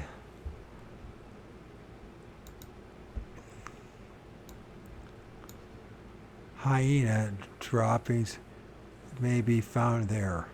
Not even the ambulant Argentinian professor Amifingo and Professor Amifino suggested the presence of that group of animals in South America. No one must take all these statements with more than the average grain of salt. But when we come to the Mato Grosso matter, are rather different. Their matters are rather different. Here we hit something much more persistent and much more concrete. Not only are there endless accounts of giant human type footprints and tracks, usually given as being some 20 inches in length, but there is the matter of the mass slaughter of cattle for months on end, from time to time, by an extraordinary device of ripping their tongues out. This inexplicable excess are reported to be accomplished by roarings of so terrible that even the locals, who are profoundly Amerindian, be it noted, become very nearly hysterical. The perpetrators of these dastardly acts are, the local assert, to be called the Mapinguaris,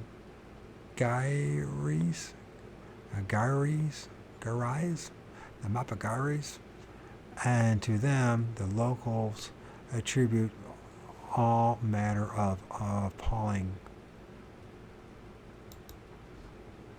I have a hard time reading this, qualities. In fact, we have here, for the first time on our trip, to contend with some real imaginative and traditional frills and furbelows. There is obviously a gross clash here between the perfectly prosaic Brazilian estanciros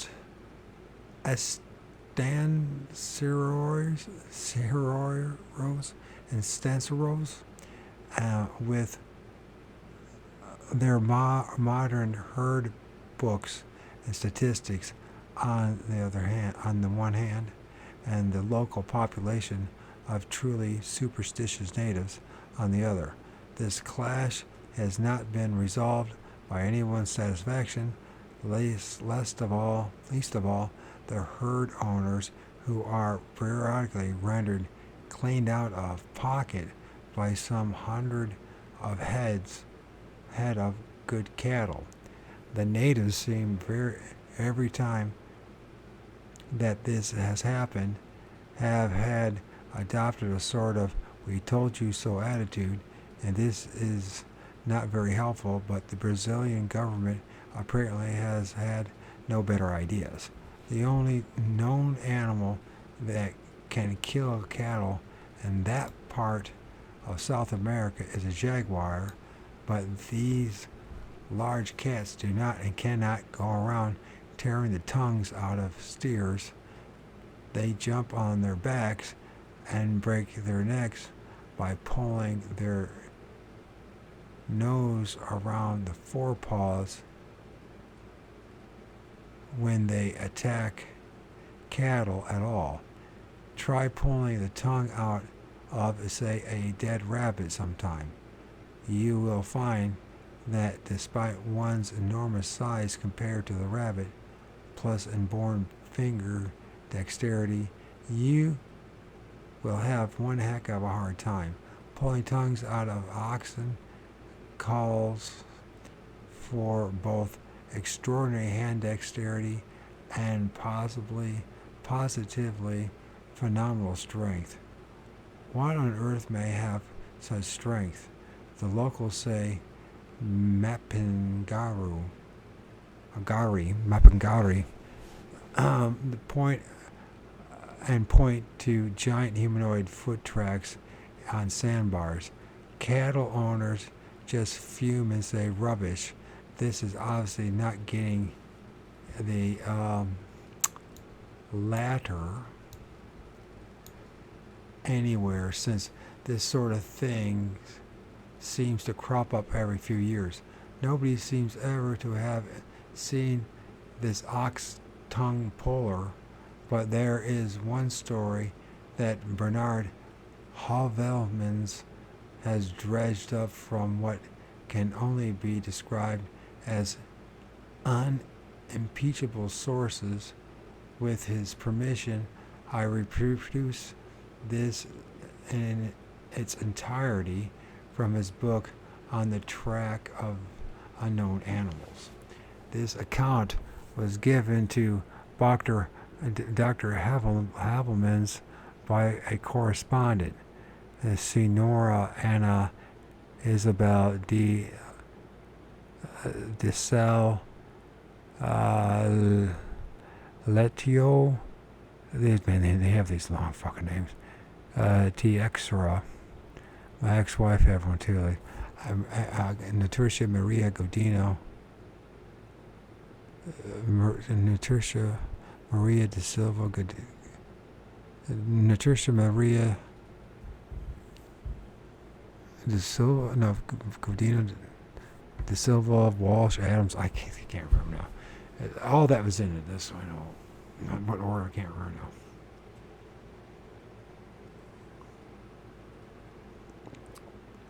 It's Natasha Maria de Silva, Godino, Walsh, Adams.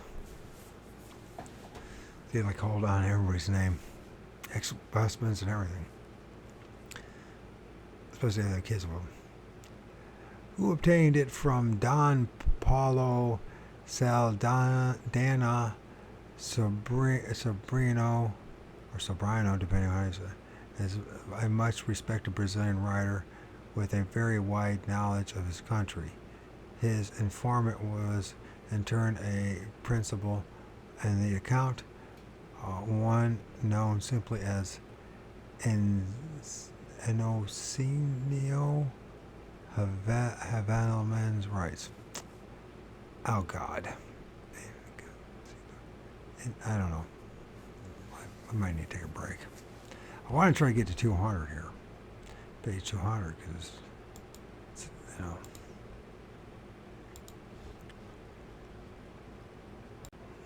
Okay.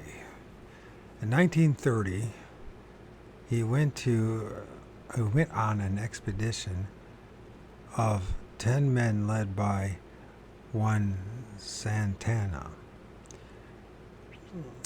They went up to Utuma towards the sources of the Urubu.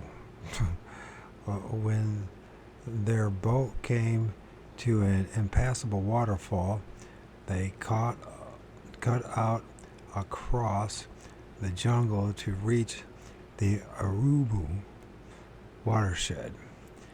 After 2 days, they reached the stream, which the leader decided to follow. Inocencio, and I don't know how to pronounce it. Inocencio was in the party going upstream, but after 2 hours march, he was led astray by a troop of black monkeys, which followed in hopes of shooting one. When he realized that it would take him some time to reach the stream again, it was already too late. He shouted and fired his gun, but there was no reply except the chatter of monkeys and squawks of angry birds. So he began to walk almost blindly, feeling he must do something, in such a critical situation until nightfall, when he climbed into a large tree and settled himself in a fork between the branches. As it grew dark, the night was filled with jungle noises, and Inocencio rested happily enough until suddenly there was a cry with, at first he thought was a man calling, but he realized at once that no man would look for him in the middle of the night. Then he heard a cry nearer at hand and more clearly. It was a wild and dismal sound. Inocencio, very frightened, settled himself more firmly into the tree and loaded his gun. Then the cry raged out a third time, and now that it was so close, it sounded horrible, deafening, and inhuman. This is before we further. It says just such subhumans were described by Colonel H.P. Fawcett in 1914. See forthcoming sequel of the book editor. Okay. So, some 40 yards away was a small clearing where a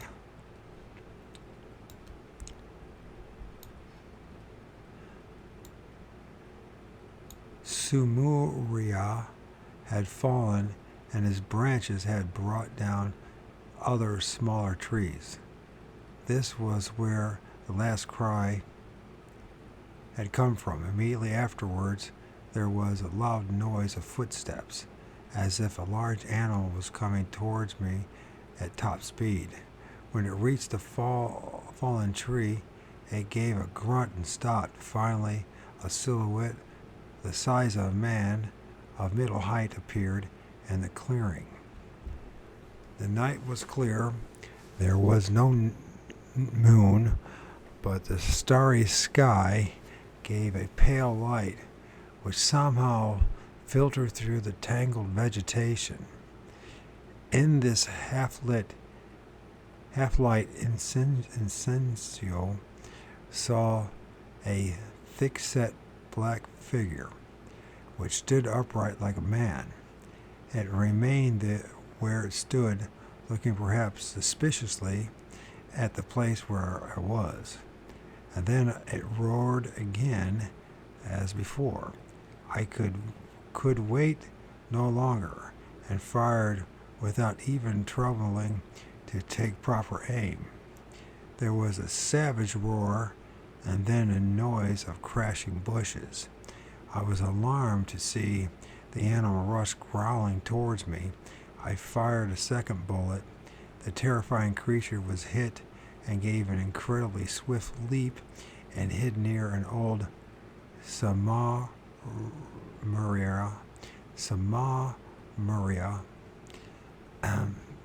From behind this barricade, it gave threatening growls so fiercely that the tree to which I was clinging seemed to shake.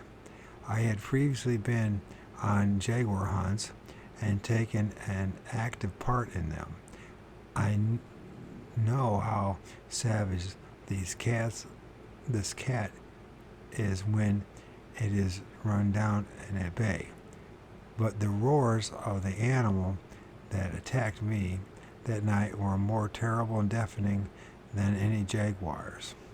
I loaded my gun again, and fearing another attack, I fired in the direction of the roaring. The black shape roared again more loudly, but retreated and disappeared into the depths of the forest. From time to time I could still hear its growl of pain until at last it ceased. Dawn was just breaking. Not until the sun was well up did Incencio dare to come from his perch. In the clearing he found the blood, broken boughs of bushes and smashed shrubs. Everywhere there was a sore, penetrating smell. Naturally, he did not dare follow the trail of blood for fear of meeting the creature, which would be even more dangerous now that it was wounded. Taking a bearing on the sun, he at last reached a stream and rejoined his companions, who fired shots so that he should know where they were. I maintain I have seen a Mapinguri. Incencio said to Paulo Saldanha.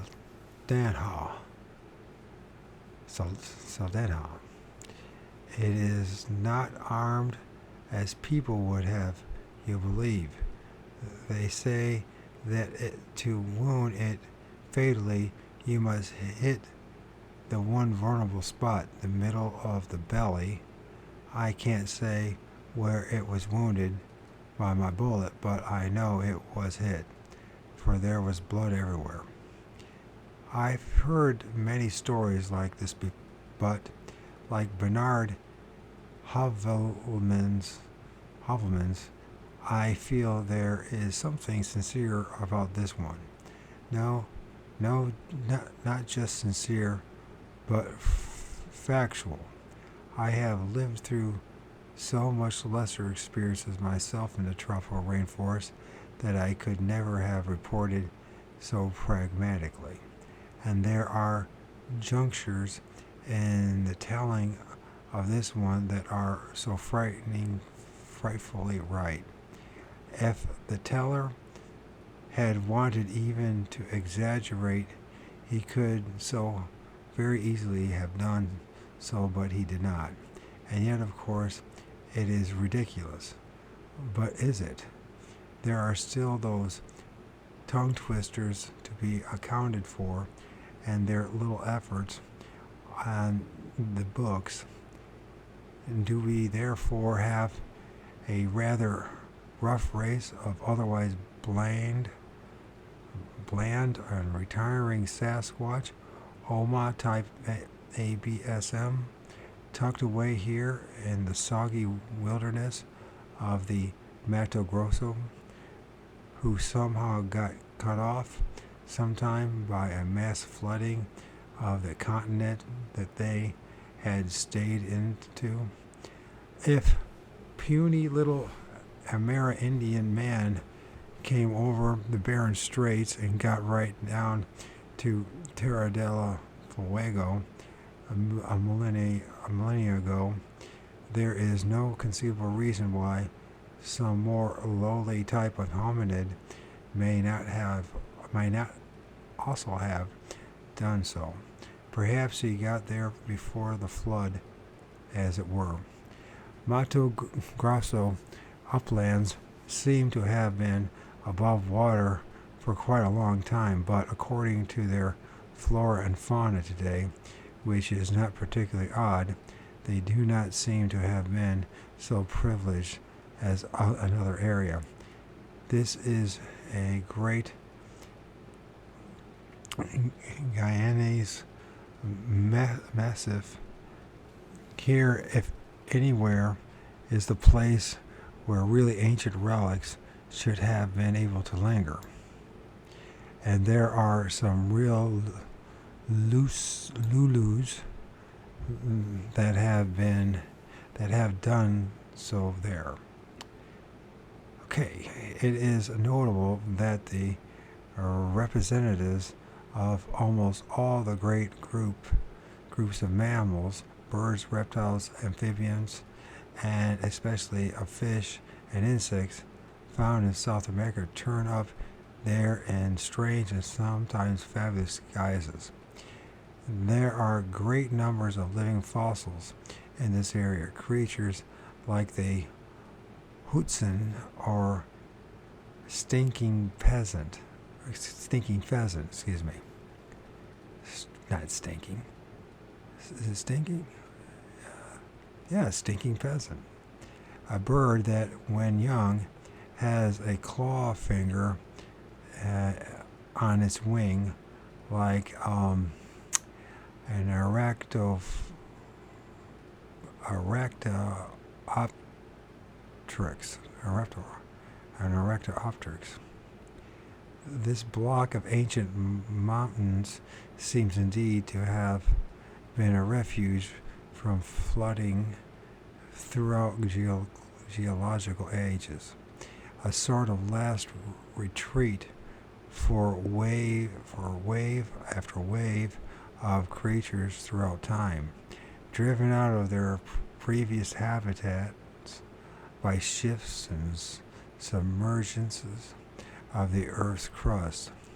This is where we would most expect to come across an ABSMs, if there are any or have ever been any on this continent. And it is indeed from there that the most reports and most definite ones have come. In the Guyanese, Venezuelan, British, Dutch, Suriname,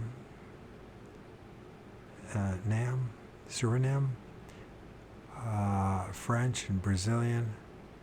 The name of these creatures is everywhere something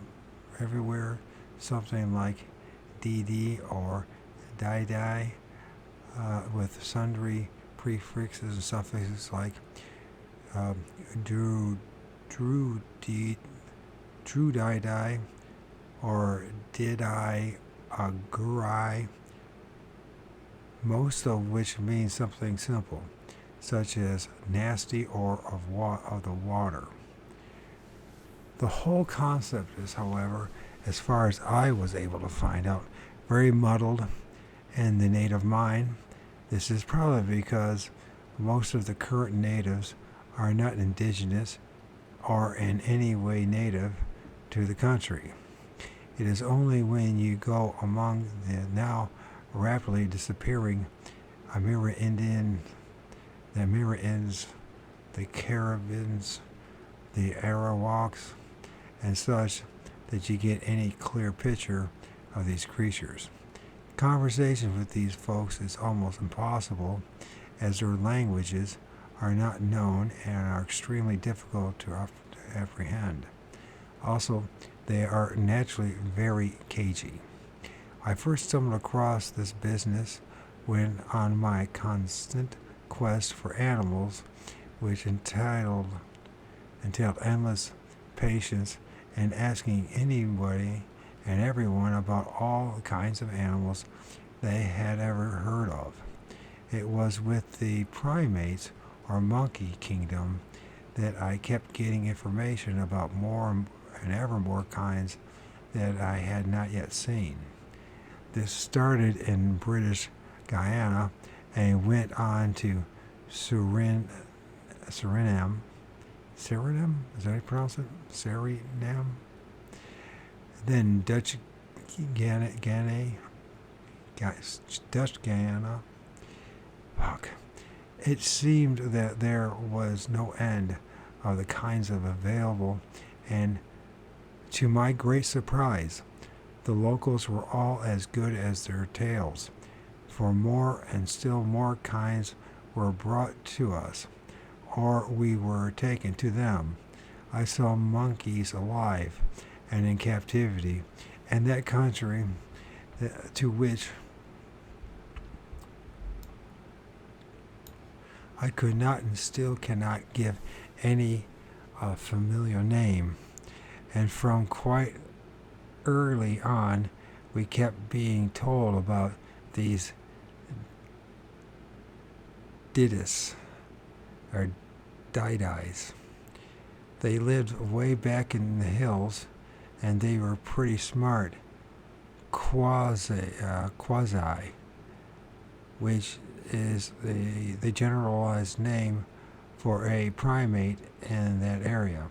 Also, they had no tails and lived on the ground and had thumbs like men and built crude bush houses of palm leaves. They usually ran away, but if a large party of men should penetrate into those completely uninhabited mountains, they would come a lot together and throw sticks and mud at your canoe. So went the stories. I never saw a didi, excuse me, or a did I, one or two. But then we never got really far into the uninhabited territory. But I did come across some extremely large human footprints in the mud on a tiny side creek off the main river,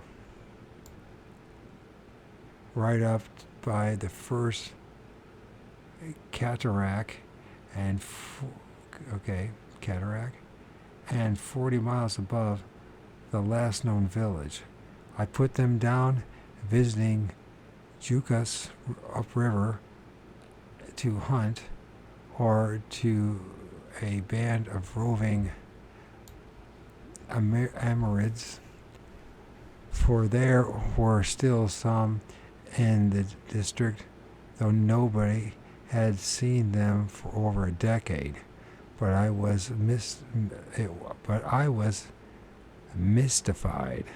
I did not connect them with the Dittas, but I have since often wondered. It is so easy to find plausible explanations of odd facts. Besides, some other dashed rum, I think that's rum, things happened on that camp. But I'm not sure what that means. The story of the Didis, or Didis, or Didis, whatever, goes back to the first days of European exploration of the Guineas. Sir Walter Ralph's chroniclers mentions them. The early Spaniards said that the natives spoke of them, and in 1769 Edward Bancroft wrote of them, saying that the Indians said that they were about 5 foot tall, erect, clothed in black hair. Once again, also, the redoubtable Bernard Havelmans has brought to light some specific statements on these elusive creatures. These he gives us as follows. In 1868, a century after Dr. Bancroft, Charles Barnington Brown, who was then governor surveyor in British Guyana, had new rumors on the upper Mazaruni on the Venezuelan frontier that a sort of hairy man lived there. Oddly enough, it was after hearing the plaintive moan or howl, which Cizo de Leon, Cizo de Leon also alleged these ape men made. The first night after leaving Piaima, we heard a long and most melancholy whistle proceeded from the direction of the depth of the forest, at which some of the men exclaimed in an odd tone of voice, the die-die. It's called die-die. There's that, okay. 2 or 3 times the whistle was repeated, sounding like that made by a man or a human being, beginning in a high key and dying lowly and gradually away in a low one. The die-die is said by the Indians to be a short, thick-set, powerful wild man whose body is covered with hair, who lives in the forest. Belief in the existence of this fabulous creature is universal all over whole of British, Venezuelan, and Brazilian Guyana. On the Demarara River, some years after this, I met a half-breed woodcutter who related an encounter that he had with 2 die-die, a man and a female, in which he successfully resisted their attacks with his axe. And in the fray, he stated he was a good deal scratched.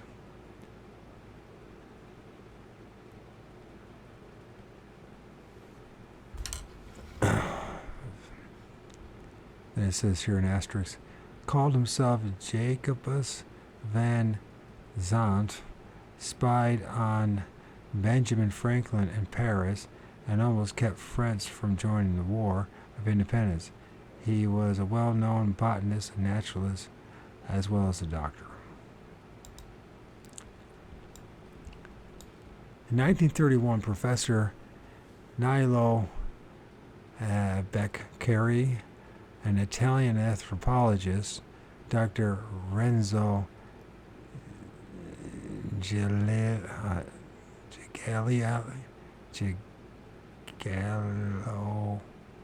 okay, let's try it for Giglioli, Lorenzo Giglioli, I wish I could read, Giglioli, and Ugo Agnesti, I don't know how to pronounce any of those names right, made an expedition to British Guyana, where one of their secondary objects was to attack the problem of Lloyd's ape. For in this area, the fauna, flora, climate, and indeed the whole ecological pattern was what is now called biotope, are the same as in the Sierra de Pereja. The Beccari had read in Ulysses Reclus, a geographical encyclopedia, that according to Indian legend, the forest in British Guyana was haunted by fabulous hairy men called Dai,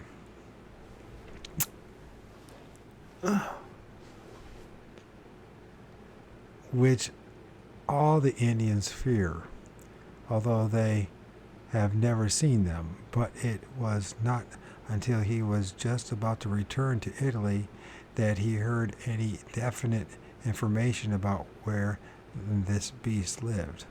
On his return from several months in the interior, he met the British resident magistrate, Mr. Haynes, who was then living on the Rapunani. Haynes told him that he had come upon a couple of Dai many years before when he was prospecting for gold. In 1910, he was going through the forest alone, and the Kona Arawak, the Kona Arawak, I guess it's a Kona Arawak, is that what it is? A tributary which joins the Essequibo, I guess is what it is, if there's an O at the end of it, just above its junction with Pataro, when he suddenly came upon two strange creatures which stood up on their hind feet when they saw him. They had human features, but were entirely covered with reddish-brown fur. Haynes was unarmed and did not know what he could do if encounter took a turn for the worse. But the two creatures retreated slowly and disappeared into the forest without once taking their eyes off him. When he had recovered from his surprise, he realized that they were unknown.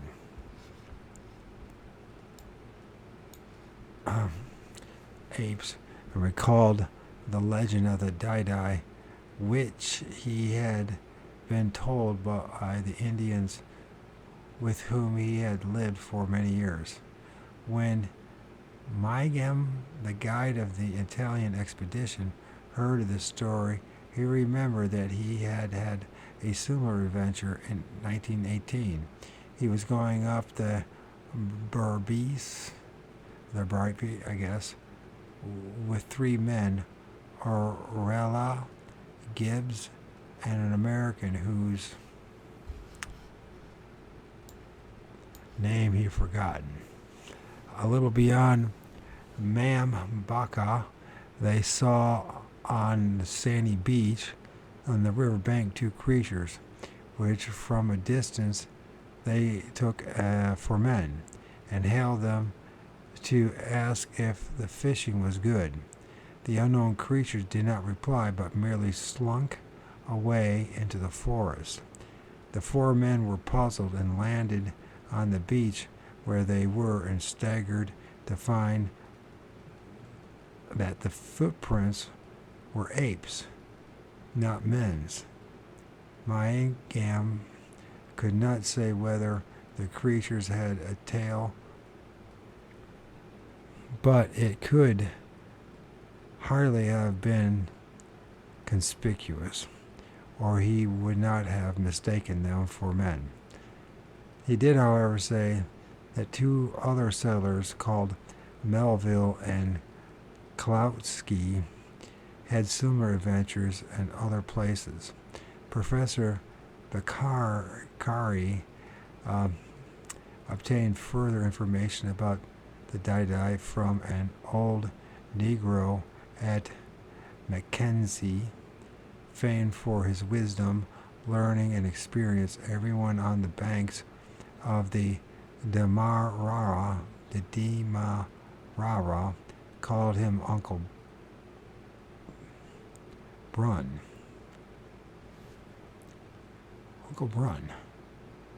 And presumably he had come from French Guyana and the French West Indies. But a few Indians that have survived in the neighborhood respected him so much that they named him the governor Uncle Brun, and had been told by the Indians that the Dai lived in pairs and that it was extremely dangerous to kill one of them, for the other would inevitably revenge its mate by coming at night and strangling his murderer in his hammock. But Kari did not trust the more fanciful part of the story, but felt that it must have a kernel of truth. Lloyds, like Haynes and Mygam, had also met a pair, and so had Barrington Brown's woodcutter. Most South American monkeys live in largest troops. This habit alone suggests that this is a very peculiar species. The most significant single fact about these reports from Guyana is that never once has any local person nor any person reporting what a local person says so much as indicated that these creatures are just monkeys. In all cases, they have specified that they are tailless, erect, have human attributes, even to building huts and throwing things. This is an altogether different matter from Deloy's asinine ape. We are in fact once again confronted with the strange fact that great numbers of people of all manner of tribes, nationalities, even races insist that the ABSMs are wild men as opposed to man-like animals. This is one theme that runs consistently through all ABSMery.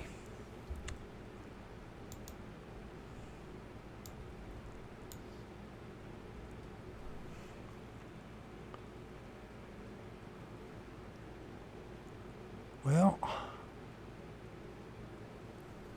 it's mind-numbing, isn't it? Probably, if anybody listens to this, it's got to be amazing. All I got to say, you're an amazing person if you are listening to this. If anything, I hope it inspires somebody to do their own reading. Africa, the darkest. Some rumors and some flat statements. In some respects, the continent of Africa has much the same structure as South America, but in reverse, or rather mirrored, and the Congo Basin being equivalent to the Amazon Basin. The great upland chain of its east side being comparable to the great Andean chain of South Africa, west side. There being a number of isolated mountain blocks dotted about the rest of it. However, the sea flooded into the 200-meter contour Africa through though looking a bit smaller, would retain its present shape. Much more of it is composed of uplands about 500 meters contour, and upon these are raised many mighty mountain ranges. Yet the Congo is like the Amazon in one essential respect. It also was once, and until fairly recently, flooded, but it appears to have formed either an enormous lake or completely landlocked sea. Finally, it broke out into the Atlantic by cutting a deep and narrow gorge through the Crystal Mountains and joined the lower Gabon with the Angolan uplands. The Congo Basin today is the home of several very unique and ancient forms of animals. A strange water civet, Osbornictus, found only once in 1916, which seems since then to have vanished. The forest giraffe, or okapi, and the famous Congo peacock, Afro-pavo. But like the Amazon, it seems nevertheless to have been repopulated comparatively recently from the slopes of the surrounding mountain blocks, and all the funniest plants and animals in it tend to still be found around the edges rather than in its middle. Then there is another very important thing about Africa. The fact that actually very little of it is forested, especially by true lowland equatorial rainforests, or TEF as it's called. Apart from the Congo, there are really only two such areas: the West Guinea coast and the Nigeria, Cameroon, Gabon coast.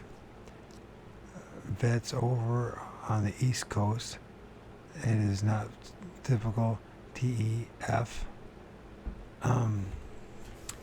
and a lot of it is not even closed canopy forest.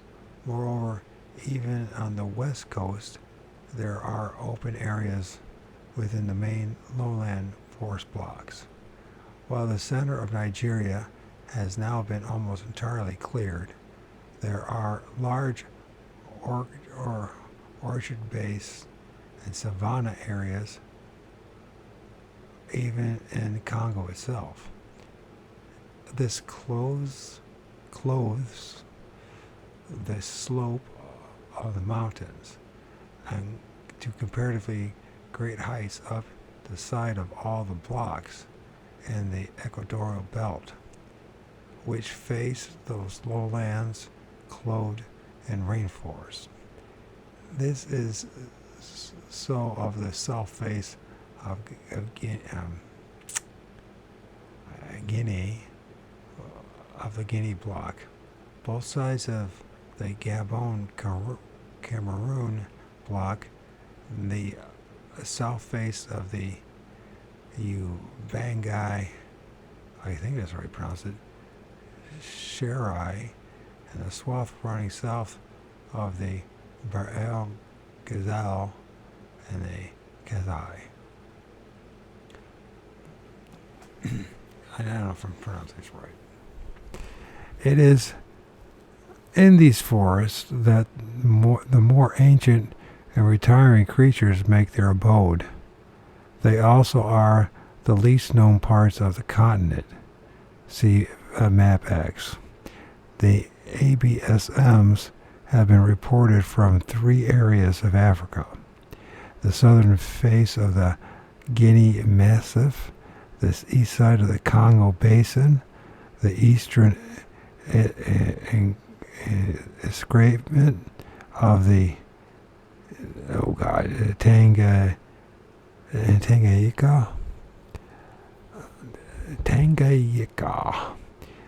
This makes very clear sense both from a geographical and zoological point of view, because each has an adjacent mountainous area as a retreat in case of general land subsidence and of flooding by the general sea level rising. The Gambia and Cameroon west face might be expected to be included in the ABSM distribution, but it is not, so far as I know.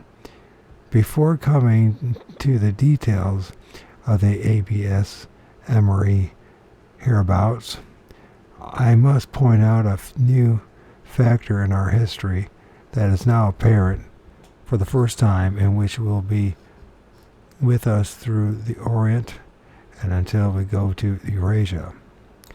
It is that we now have interjected into the scheme of things the apes. There is a point here that puzzles everybody and which must be cleared up if possible. This is a hangover from the initial pronouncement of Darwin's theory of our origin and that of men generally. Well, it is pretty universally recognized that Darwin never said that we were descended from apes, but that both we and apes had a common ancestor. There is still an almost universally held belief that nonetheless monkeys came first, then apes, and then finally men. This is partially correct, and that monkeys do seem to be of older stock, and they are certainly more primitive or lower down the scale. But when it comes to apes and men, ever more evidence is piling up to indicate that we both shared off of the same time. We both started, off at the same time, not shared, but out of step. Following this line of reasoning, the two lots of us were at one point very alike, but as time went on, both our branches proliferated into various kinds, and we drifted even further apart. Just because some men, or better hominids, retained a hairy coat and small brain does not actually mean that they remained ape-like. Conversely, just because the living apes still have a complete furry coat and small brains does not mean that they have evolved any less far from their origins than we have. They just have changed in other directions, and along our lines there were just such probably hairy chaps with very small brains, Zinjanthropus from East Africa, and the Australopithecines from South Africa.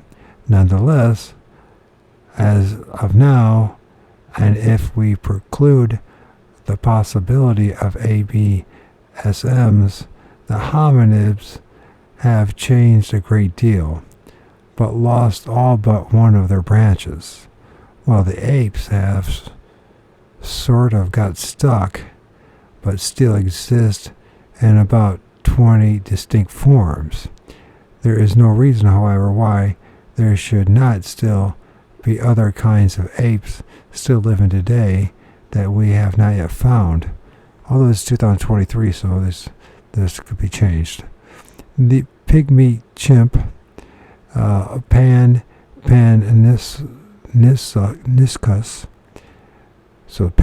Paniscus was a long time being accepted. There is supposed to be a pygmy species of gorilla of which we think we have skins and skulls, but which has never been seen by scientific collectors in the wild. And there is an extremely odd lesser siamang of South Pajai Island of the Mentawai group off the west coast of Sumatra. Branchitinnites, cloci. I don't understand if I'm saying these things right, but oh well, we're going to go with it. That was not recognized until 1903. Then in 1955, a professional American animal collector brought back parts of a preserved specimen of a small kind of ape from Gabon.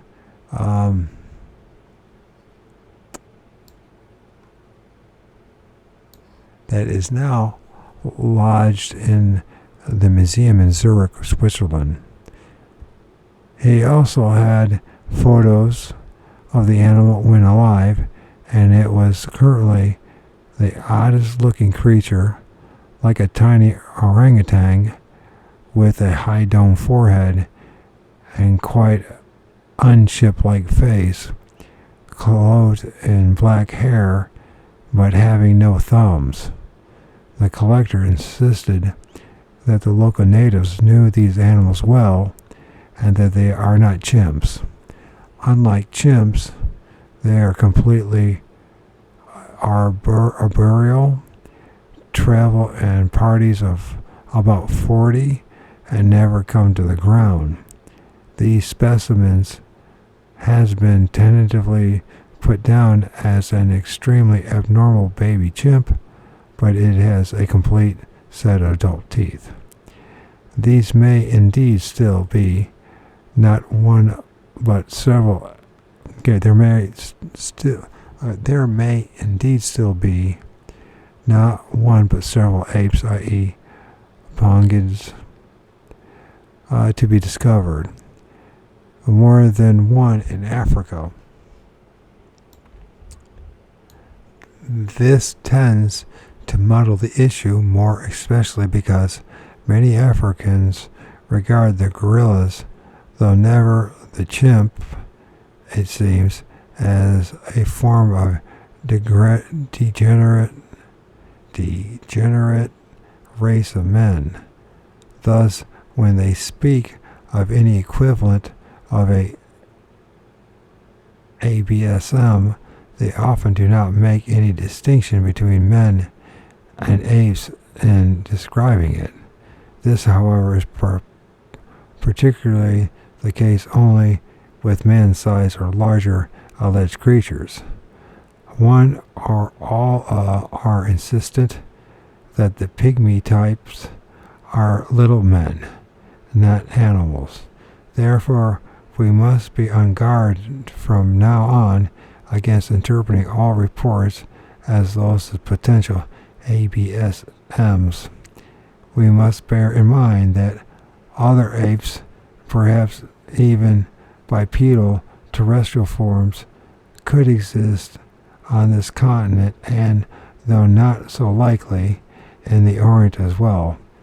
Some certainly seem to exist in Africa. Reports of what appear to be pygmy type of ABSMs turn up on the west and east side of the continent, that is, on the southern edge of the Guinea Massif and on the eastern side of the main upland area of Tunisia and Mozambique. Those former consist of a single series of statements made by Bernard Havelmans by a scientific correspondent who investigated some reports in what used to be the Ivory Coast. As these are original and unique, I have sought permission to reproduce them here in their entry. Apart from them, I have only vague folk tales from the Nigeria area of the former existence of pygmies in that country. In the Ivory Coast, almost at the opposite end of Africa, is a legend of a reddish-haired dwarfs, identical in every respect with that in Tanganyika in Tanganyika. As I learned from private information kindly supplied by Professor A. Ledoux, I don't know how to pronounce it, of the Faculty of the Science of Toulouse University in 1947. He was the head of the zoological department of the Institute of Education and Research at Audiopondume. I don't know if I pronounced that right either, which was then being formed 12 miles from Abidjan. One evening, a young African who worked in his laboratory came and saw him after dinner and went rather furtively about asking him the simple question of whether there were pygmies in Africa. The professor told him that they were found in Central and Equatorial Africa and lent him a book on the subject. All the same, he was puzzled at the conspiratorial manner and asked him why he wanted to know. Because the African replied, one of his colleagues in another scientific department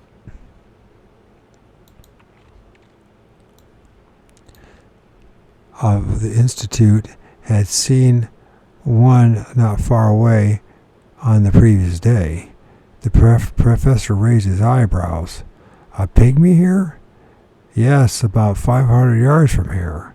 The professor nearly fell out of his chair in surprise. The institute was surrounded by forests, but though it was thick in places, it was very well known, and natives were constantly passing through it. The story seemed most suspect. Why didn't your friend come and tell me at once? He asked suspiciously. The young man explained that since the whites disbelieved the rumors about pygmies in the neighborhood, his friends had been loath to be laughed at or thought to be mad, because he knew the man well enough to know that he had not made it up. So he decided to make inquiries for himself. Professor Ledoux, or Ledoux, or something like that. I don't even know how you pronounce it. Ledoux. I don't think. Ledoux. Professor Ledoux was more and more intrigued and insisted that the eyewitness should come and see him. He promised that he would not make fun of him and would not tell anyone his story. The next day, the professor tells me I had a visit from a boy responsible for the observation. He was well educated and had a certificate in primary studies. I asked him about the circumstances in which he saw the pygmy. It happened near the meteorological set. When they were taking their daily reading at 8 o'clock in the morning. Among the roots of the silk cotton tree, Bambex, I guess I should pronounce it, there suddenly appeared a little man with long reddish fur and long hair on his head. Same like a white man, but also reddish. The long hair on the head, like a European's, was reported by all the Africans Professor Ledoux questioned. The feature could obviously not apply to true pygmies. At once, the little red man and a large black one took to their heels and in opposite directions. For according to the legends, the little Frostmen brought bad luck. He only saw them once in a lifetime, and you had to be alone. I went to the place with my two informants, and it laid in the shadow in a thick forest, but was not too overgrown, since the silk cotton trees grew near a path. It was very likely that if there had been anything there, it would have been easy to see. I asked to be informed at once if a similar meeting occurred again, but it never happened. Professor Lindu, is that how you pronounce his name? Let's see if you can find out. I'm assuming you do not pronounce the X, right? But I don't speak French. I can barely speak English. And nobody listens to my shit anyways.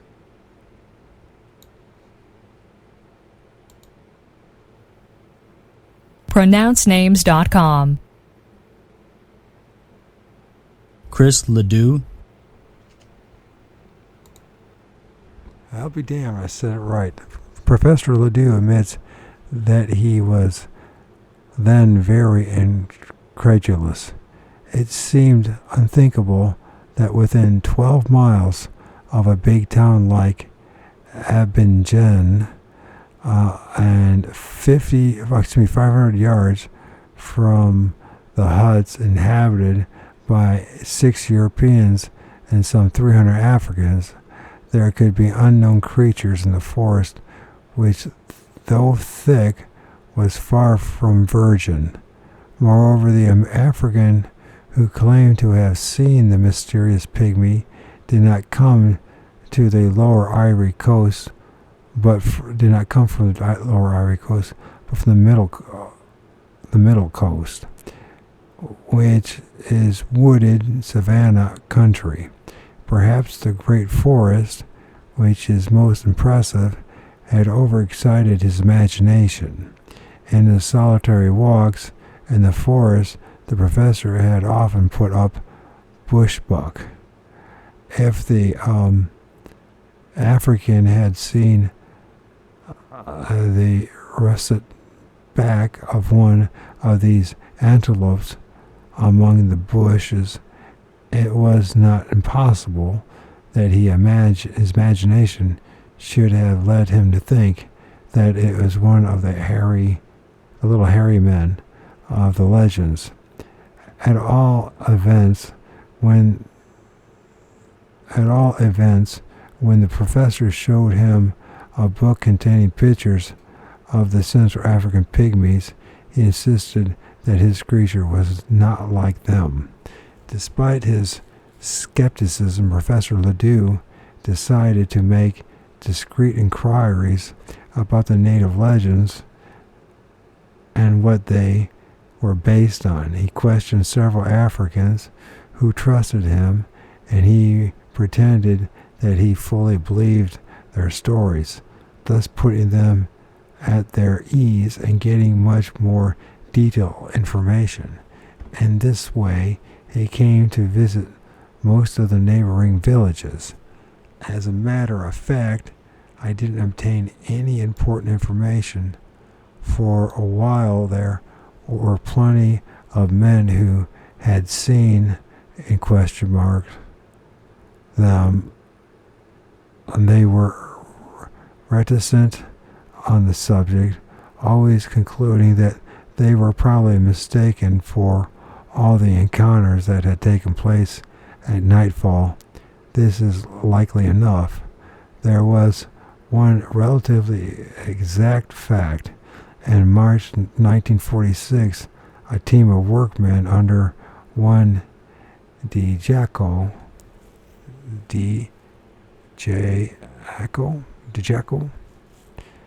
who later became my lab boy and my informant, and who died of poisoning in 1949, together with a European whom I can find no trace, were supposed to have seen one of these little red men at about 8 in the morning in a tall tree in a very wooded little valley about half a mile from the future site of the station. The European asked what it was, and the Negroes explained what a rare thing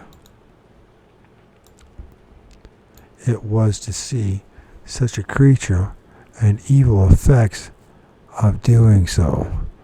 I was at once deluged with stories of dwarfs with their feet back to the front, people who lived half in lagoon and half on land. I think that manatees must be responsible for these legends. These tales were of no interest to me, but I mentioned them so that the record should be complete. He then questioned the Europeans who traveled in the Ivory Coast. One of them told me the following. During one of my expeditions in the course of 1947, a great elephant hunter, Dunkel, killed a peculiar primate unknown to him. It was small with reddish-brown hair, and it was shot in the great forest between Gaiglo and Tulepo. I don't know if I'm saying these names right. Tulepo. That is between the Sassandra and the Cavalli rivers. Its remains disappeared while it was being carried home, no doubt having been disposed of by superstitious porters. Dunkel even offered to take my informant to the place, and he in turn invited me to go with them. In 1951, the professor's new boy, in reply to his usual barrage of questions, told him that when he was young, probably around 1941, he had himself seen a hunter at Sagula bring back a little man with red hair in a cage. The local official had put clothes on it for decency's sake and set it to Abidjan by way of I don't know how to pronounce these names. Baak. It's Bouake. The boy did not know what happened to the little prisoner afterwards. This tale seems to me to have been embroidered somewhat. If the creature was really human, it would not have been put in a cage, and if it was an ape, the official would have worried whether it was. The official would not have worried whether it was decently dressed. Either it was a creature halfway between a man and an ape, or more likely, it was an unknown primate which had been dressed up as a joke, as tame monkeys so often are. Professor Ledoux remarks that these tales of the unknown reddish-brown primate in the Ivory Coast are overlaid with the very firmly held belief that there are pygmies in the forest between Sandra and Cavalli rivers. According to an African tactician of mine from Tulepalu, if that's how you pronounce it, Tulepalu, called Mahoud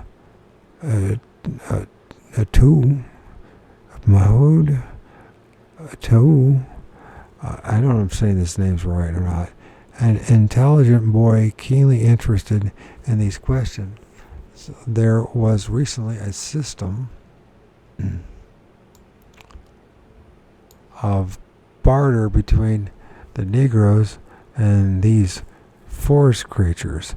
Various manufactured goods were left in the forest in exchange for various fruits. This was supposed to have gone on until 1935. The little men who practiced this barter were hardly known even to the Negroes themselves. The Garis call them Sehites.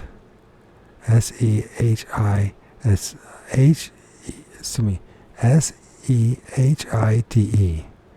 And I don't know, is the Guris or the Gurus? I could look up all these names, but I don't want to. So we're just going to go Garis, call them Sehites. It is possible that these Sehites may be true pygmies like those in Central Africa. The professor's inquiries among the Europeans brought out a significant fact.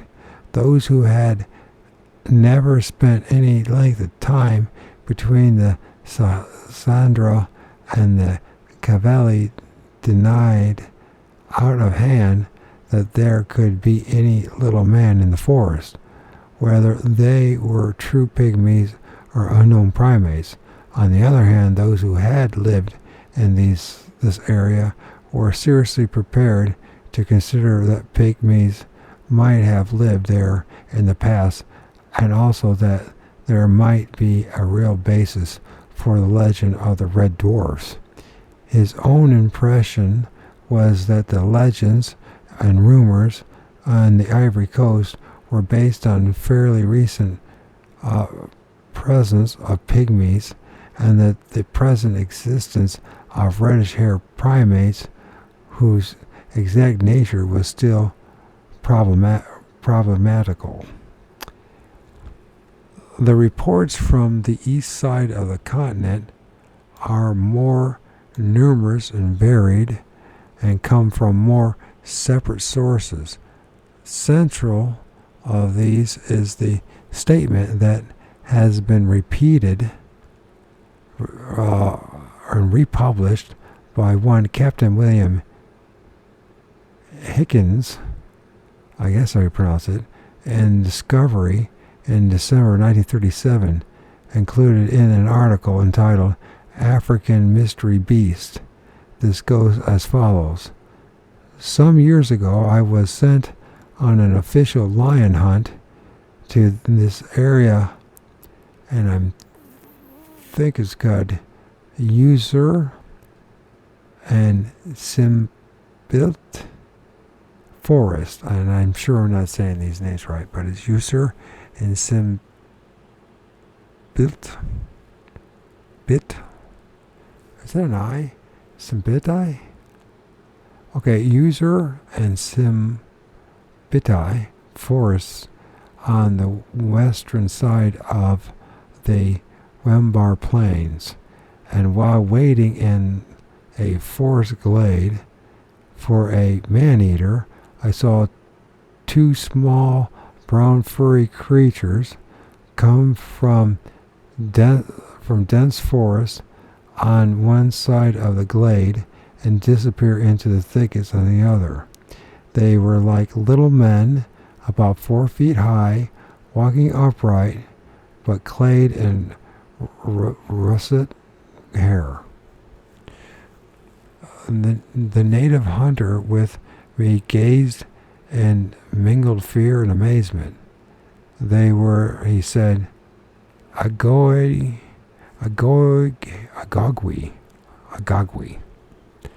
Little furry men whom one does not see once in a lifetime. I made desperate efforts to find them, but without avail, in the well-nigh impenetrable forest. They must have been monkeys, but if so, they were no ordinary monkeys, nor baboons, nor colobus, nor Sykes, nor any other kind found in Tanganyika.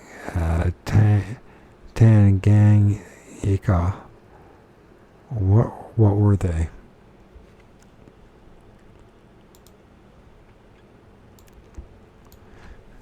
Subsequent to the publication of this observation, a gentleman by the name of Mr.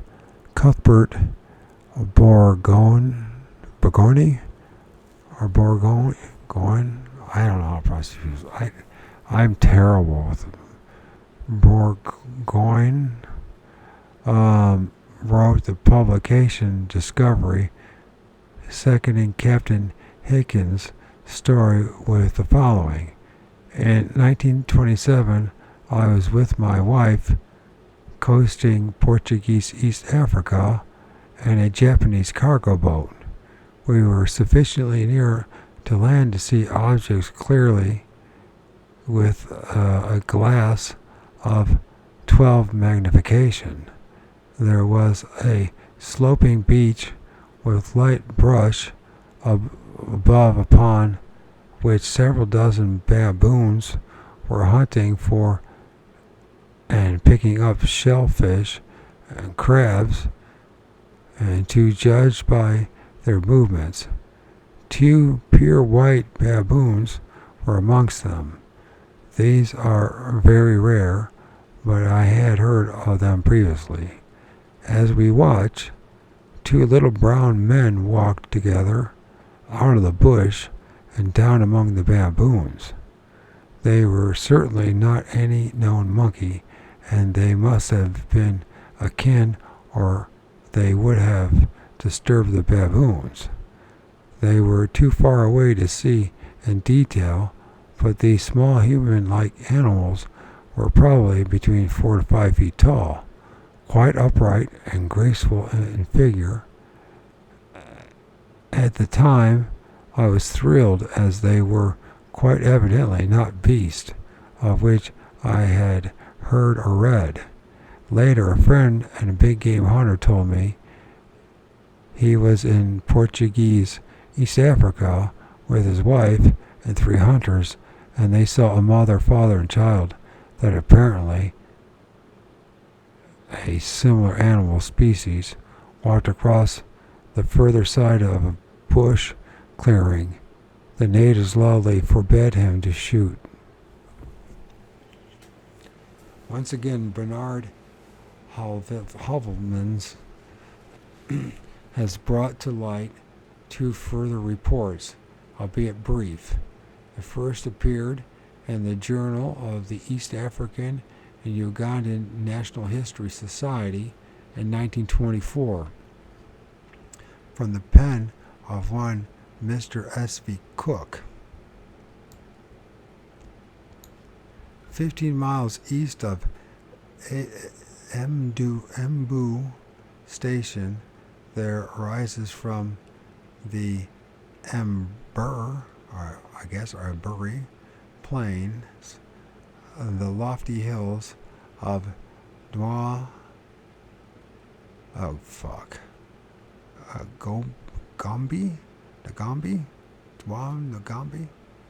I'm sure I'm not saying it right. Nearly 6,000 feet high. They are inhabited, the Imbu natives say, with buffalo and a race of little red men who are very jealous of their mountain rights. Old Salem, an interpreter at Imbu, tells me that the great dramatic effect how he and some natives once climbed a near top when suddenly an icy cold wind blew and they were pelted with showers of small stones by some unseen adversary. Sounds familiar. And perhaps happening to look up in a pause in their hasty retreat, he assured me that he saw scores of little red men hurtling pebbles and waving defiance from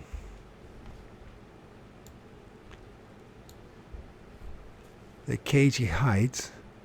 To this day, even the most intrepid, honest hunters will not venture into the hills. The final scrap of confirmation comes secondhand from Roger Courtenay, who tells in his Greenhorn of Africa a story related to him by his guide named, as it almost invariably all down the east side of Africa, Ali. Using Courtenay's own words, this goes, but you have heard of little people who live in the Mao, I guess it's Mao, it's M-A-U, small men who are less men than monkeys and less than shinzi, i.e. loathsome foreigners. These little men and almost monkeys are in their lives and ways. I didn't understand what that meant. And it went on to tell how his own father, who was driving his sheep to pasture on the slopes of Mount Longanut, fell into the hands of these gnomes when he went into the cave, following the trail of blood left by one of his cattle that had been stolen. He was stunned from behind, and when he came around, he found he was surrounded by strange little creatures.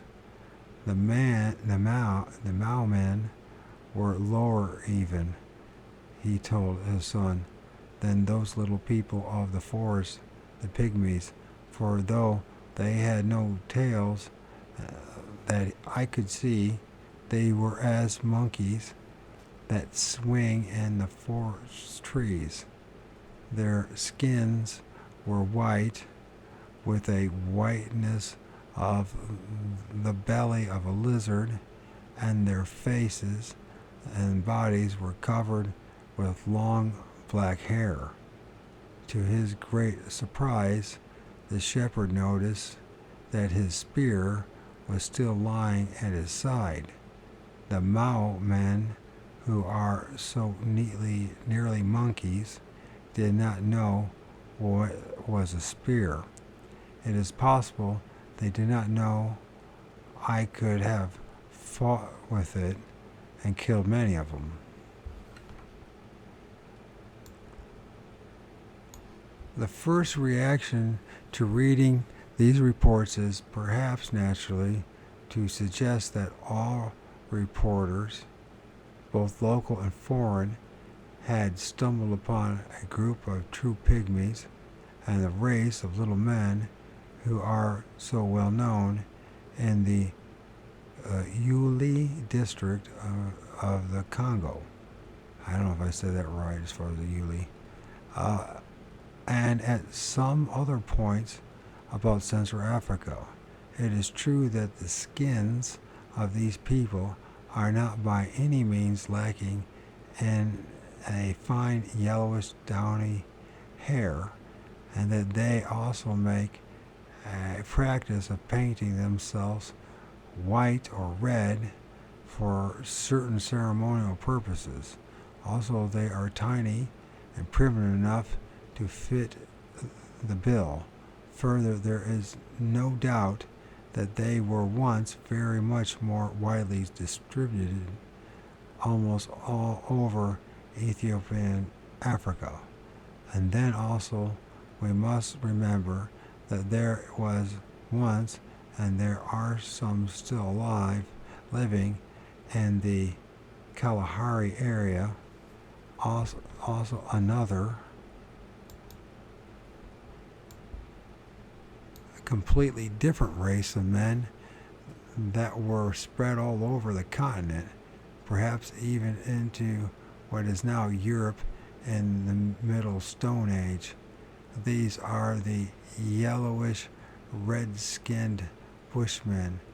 Some of them are and were very small, but have no body hair. The Negroid people are apparently the most modern and newest development among the human beings and have very specialized characteristics. It seems that they did not even appear on the scene until just about the beginning of the historical times, and their point of origin appears to have been about the headwaters of the Nile.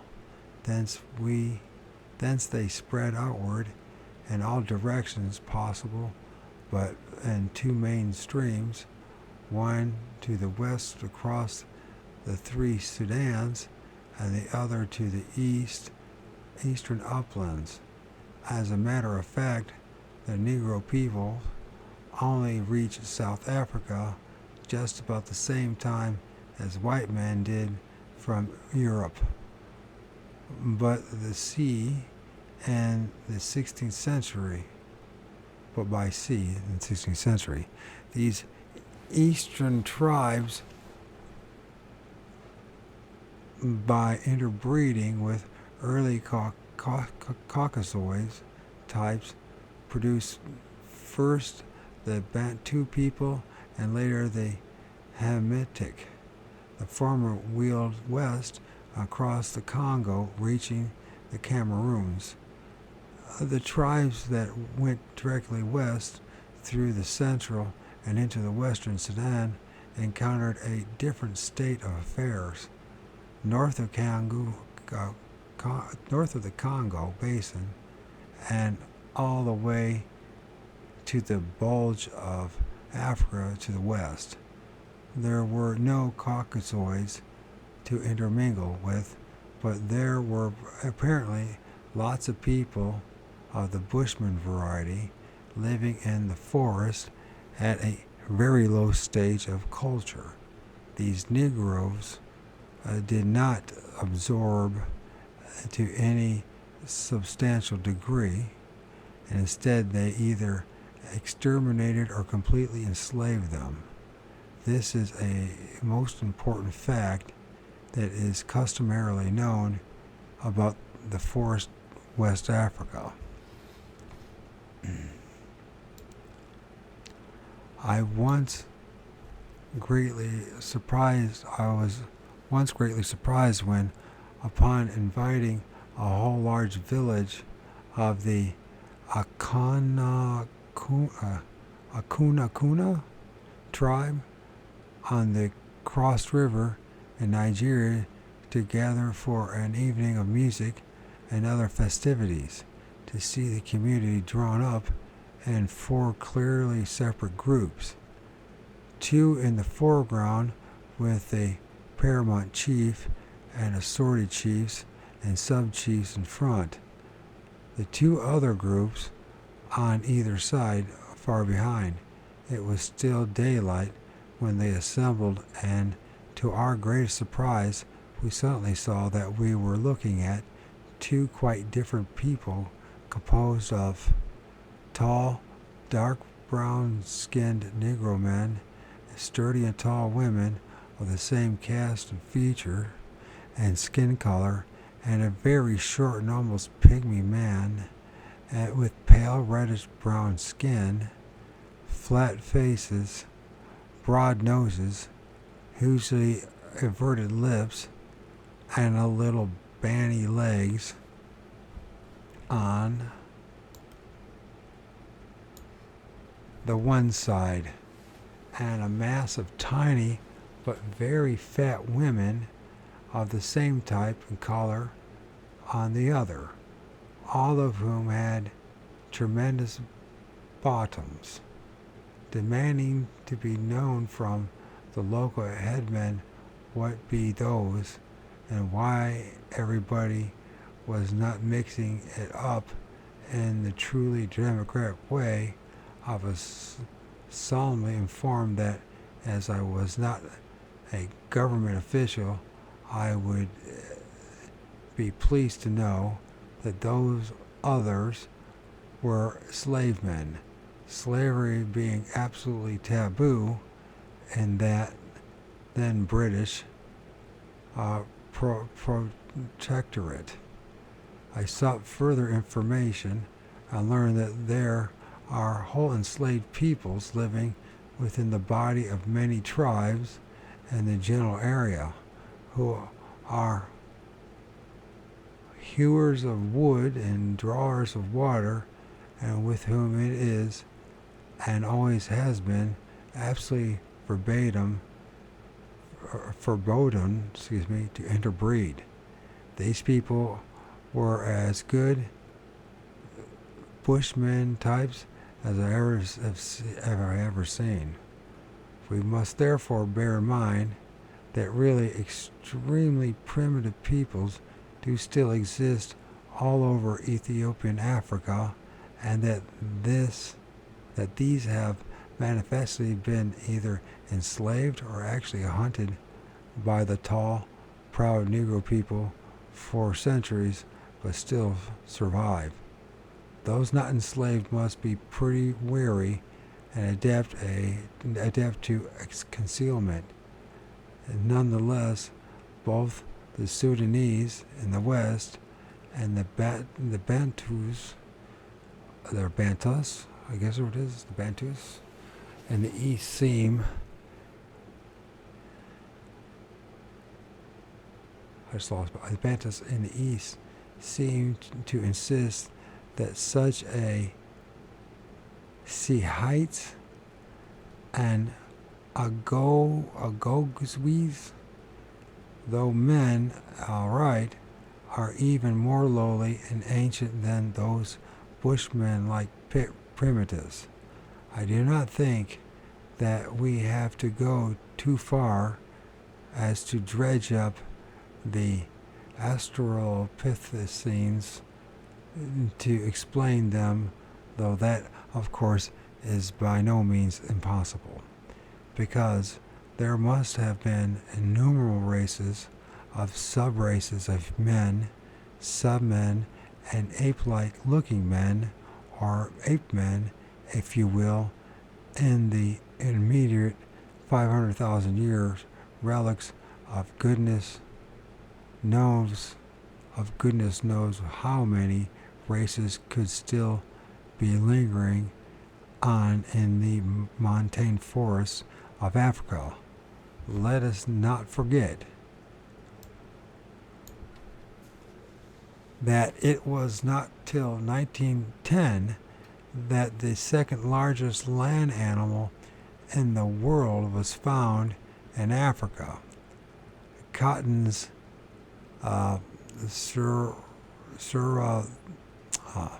Ceratoptera or Cerantotherium cottony, a kind of rhino, and the fabulous Okapi johnsoni turned up. The Congo peacock had to wait till 1936 to say that there is no place where creatures even the size of pygmies could still lurk unknown on this continent is outright stupidity, and evidence the arrival upon the zoological horizon that past year of the large Euphaei. This ought to be an object lesson to all skeptics. This story broke in February 1960 with a news report that sounded as wacky as any I have so far encountered. I read it in one version, the Sunday Mail, Zamba, Nisa Land, February 14, 1960. Don't know what the fuck I'm reading, but...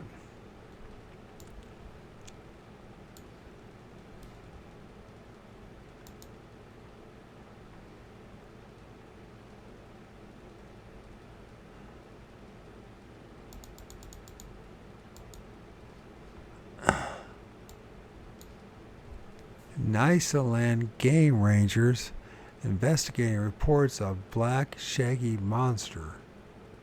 seen in the forest region of Nakata Bay Lake Nyasa, I don't know if I'm saying these names right, have discovered more than 30 mysterious treetop structures in the area.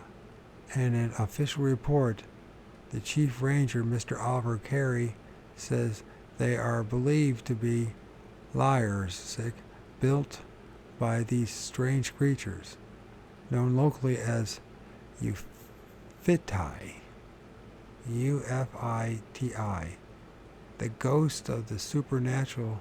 Various reports have described an animal as black with long hair, colorless posterior, and no tail, broad chest, about 5 feet tall. One was photographed recently by a Public Works Department employee, Mr. D. McLagan, in the vicinity of Limpasa Bridge, which crosses the stream near Nakata Bay on Lake Nyasa, if I'm saying this right, in the northern province of the territory. This is a good example of the sort of report with which we have to deal as a normal course of events in the ABSM. It is nonetheless shot full of blather, so let us just look at it critically before we come to wind up the story. I wish I could read better.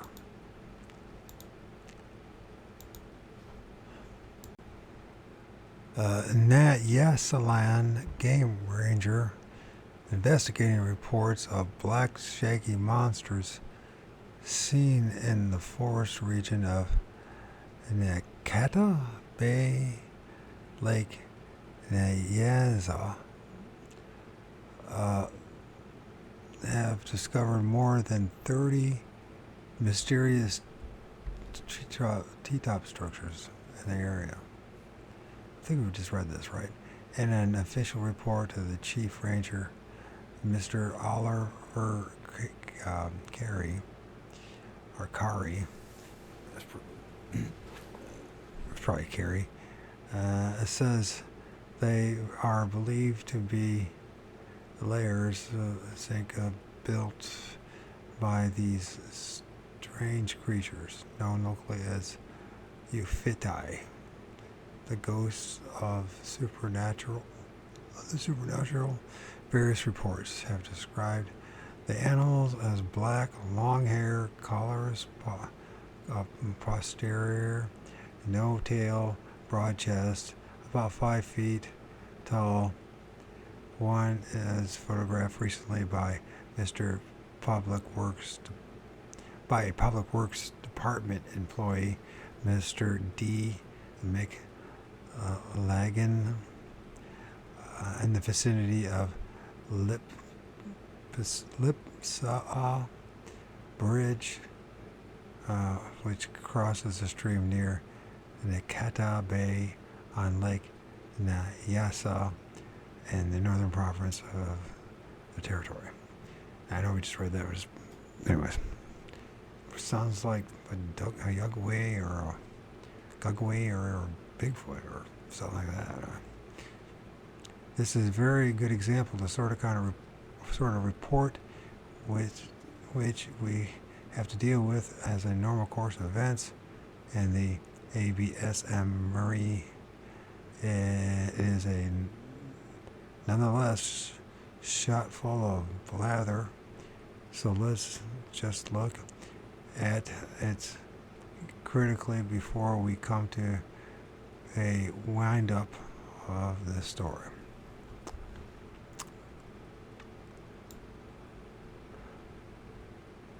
First, as usual, anything not previously or definitively known of an animal kind is invariably and immediately called a monster. This is totally irresponsible, and especially in a case like this one. This one, as it turned out, the object involved was something that every foreigner should have seen sometimes in a zoo. Next, the designation of the certain objects as mysterious treetop structures is deliberately misleading. Why didn't the reporter state what sort of structures they were, and why they were mysterious? Birdhouses made of plywood, an Armenian type of wigwam, and Nasalam, and Yasalam would be mysterious, but these crude nest-like platforms with twig branches and twigs were not. They were just typical. Then, if the creatures were known locally by a perfectly good name, there was nothing really mysterious about the platforms. To call their makers ghosts is going a bit far, since when have ghosts been reported making treetop nests? But when we contemplate the phrase, the ghost of the supernatural, at least one whose native tongue in the English language stands aghast. Aren't ghosts supernatural anyway? Or am I mistaken?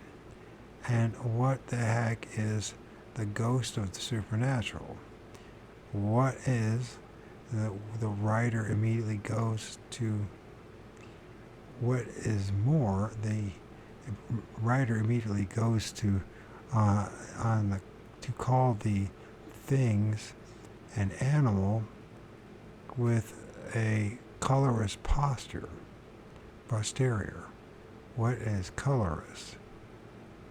Was the damn things of fundament black, white, yellow, like people's, or was it just a great nothing?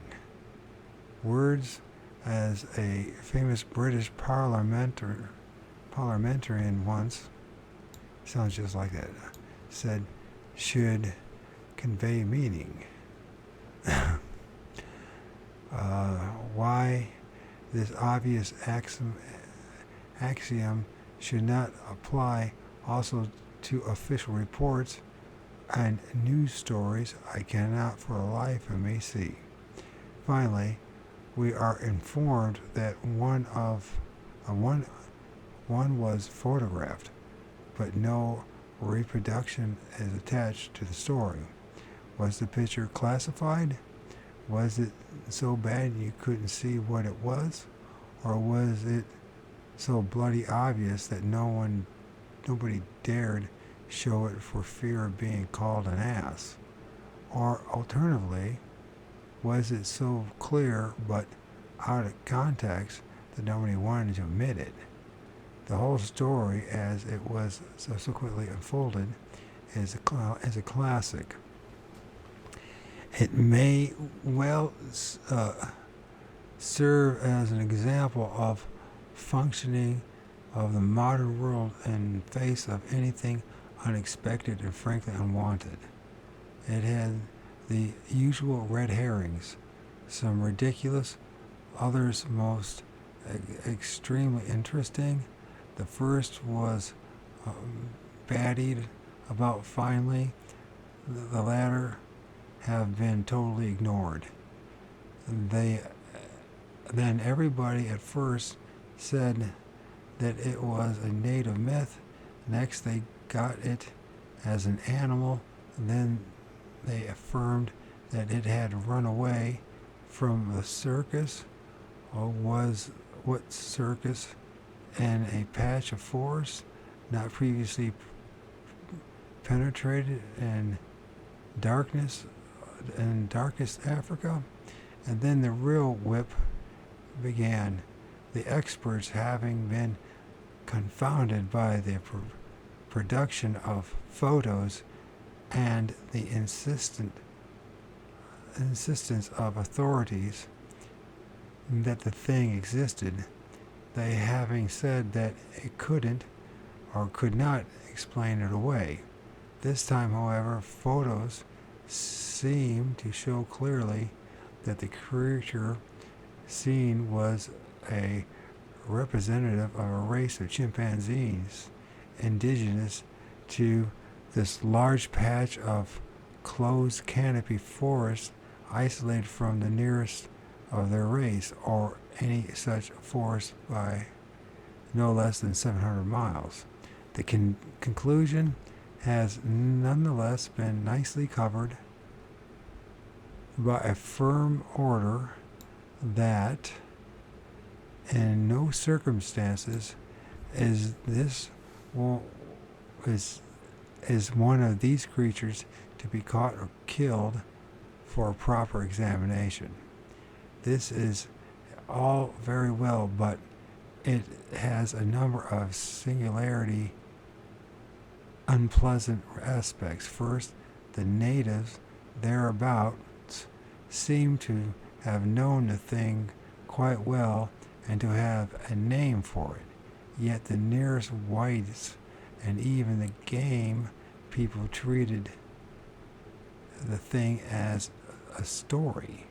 True, this creature, like ABSMs in many places, was only brought to light when the first road was pushed into the forest, shades of Jerry Crow, but then everybody indulged the most ridiculous folderol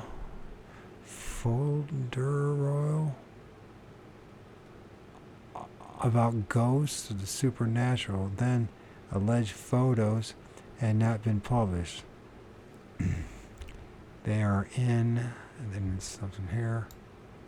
I am wondering, it says here, I wonder if by the expression of the writer meant that a ghost of something invisible or probably non-existent might, by inference, by be presumed to be something visible and substantial.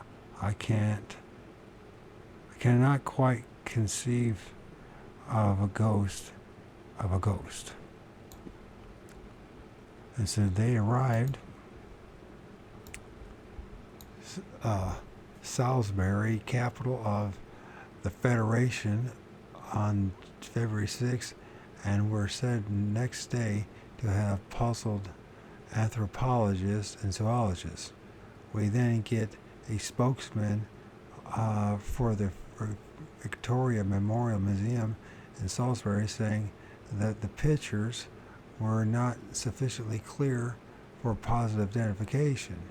He pointed out, however, that the picture, singular this time, and the description tallied with the Bushman painted found in the Ruwa region that had been thought to be a bear.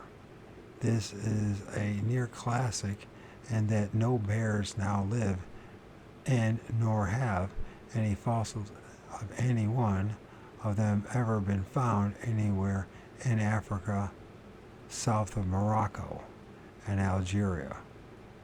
Be that it may, we then read on, and I quote from the Rhodesian Herald, February 7, 1960. An eminent Rhodesian zoologist, Mr. R.H.N. Smithers of the National Museum, was able, even from a poor picture available, to point out several unusual features, he said. From the statements I have heard from the Netherlands and from the pictures, the animal would at first appear to be a chimpanzee. There are, however, two facts that do not support this contention. The animal, as the distinctly muzzled-like face, while the chimpanzee has a flat, pushed-in type of face. Secondly, the animal is, as far as I can recollect, more than 1,000 miles from where it should be if it is a chimpanzee. The beast is obviously not a baboon, even though it has a baboon-like face, as baboons have tails and are not black in color. In addition, a baboon does not have animal posture and bearing. I'm not sure what that meant. Then there is an enormous size of the animal, which does not agree with the chimpanzee or the baboon. Mr. Smithers says it was most likely that of an animal was a new species, and added that if better photos could be obtained, as well as plaster casts of the feet, it would probably be possible to identify it. Just what the worthy zoologist meant by the new species I cannot determine.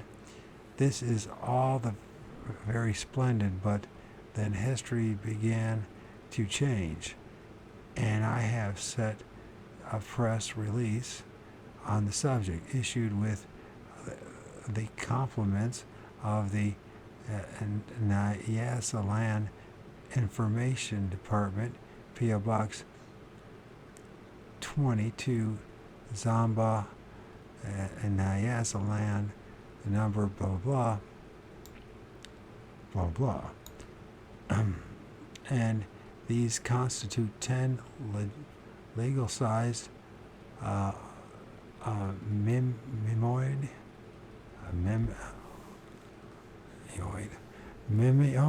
I don't know what a miminoid sheets of most fascinating reading. I wish only that I could reproduce them for you in full, as they constitute a most exemplary public relations procedure and a most typical example of what a press office has to contend with when dealing with experts. Here is the whole story told officially, starting with a report from two pragmatic public works department officials on December 16, 1959, of an unknown animal seen on a road, to a final pronouncement by two game experts from the Rhodes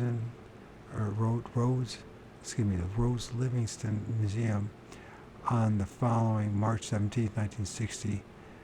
This last I herewith reproduce. Press release number 106, 60.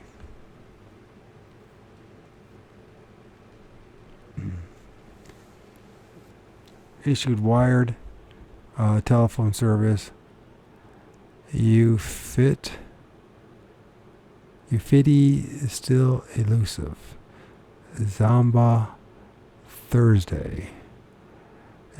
And a Nyasaland's rainforest monster, Ufiti, has been identified as a new subspecies of chimpanzee by two game experts from the Rhodes Livingston Museum, Mr. B.L. Mitchell and Mr. C. Holliday, who are keeping the creature under almost daily observation and have not yet been able to obtain any photos.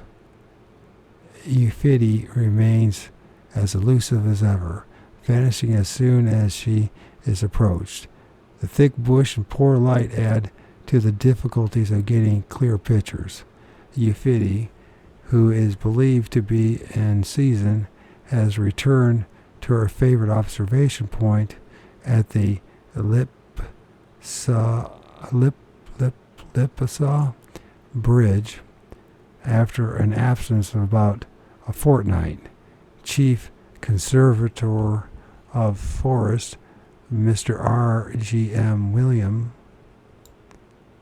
who is touring the area, was among several people who saw the creature when it reappeared near the road on Tuesday. The second game expert, who are collecting photographs and other forms of visible evidence, hope to arrange a big exhibition to explore the whole rainforest area.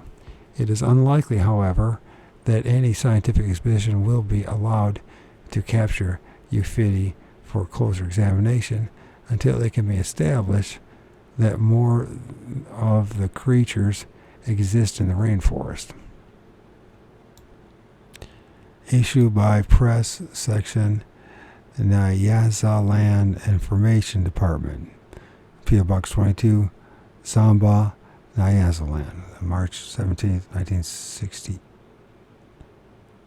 1960. Almost like 68, but 60. This would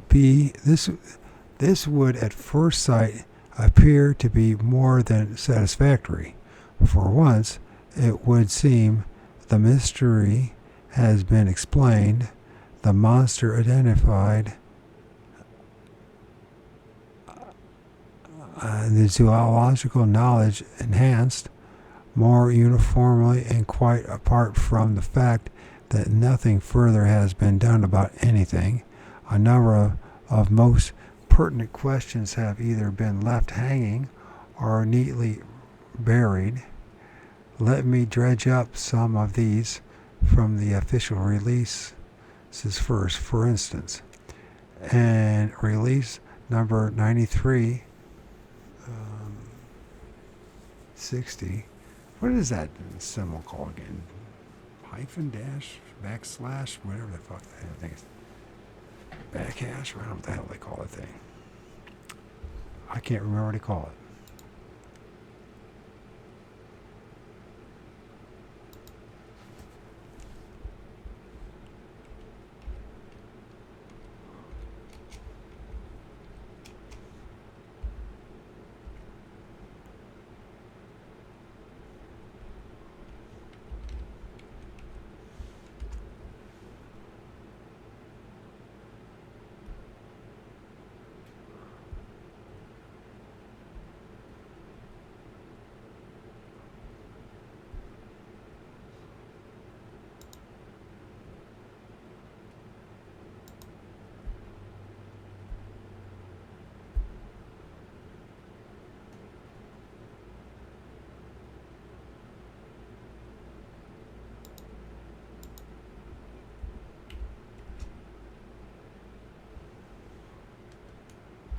Sorry for the delay.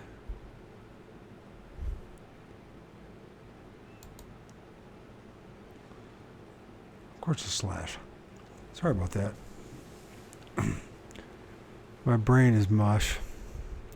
Anyways, 93/60, we read the curious statement that although reports indicate that Euphidi is likely to prove a giant subspecies of chimpanzee, her pug sink marks are said to be more human than animal. She is unusually large for a chimpanzee, and her mouth is much smaller than in release number 81/60. We find he appears to be almost 6 foot tall, with short legs and powerful arms. Most observers estimate his weight to be around 150 pounds. And the same issue, it goes on to say, plaster casts of its hind footprints reveal 3 italics mine toes and large thumb. I had better cut in here to point out a few items. Either footprints were obtained or they were not. If they were either more human or more animal. But no human has only 3 toes and a large thumb on its foot, while gorillas and chimps have 4 toes and widely separated enormous big toe. Then no chimp ever stood 6 foot tall, or even 5 foot, and chimps of those dimensions being unable to stand on their puny hind legs alone. What is more, if this is a chimp or that size, it would weigh more in the neighborhood of 300 pounds. By the very construction of the beast, there are official conundrums.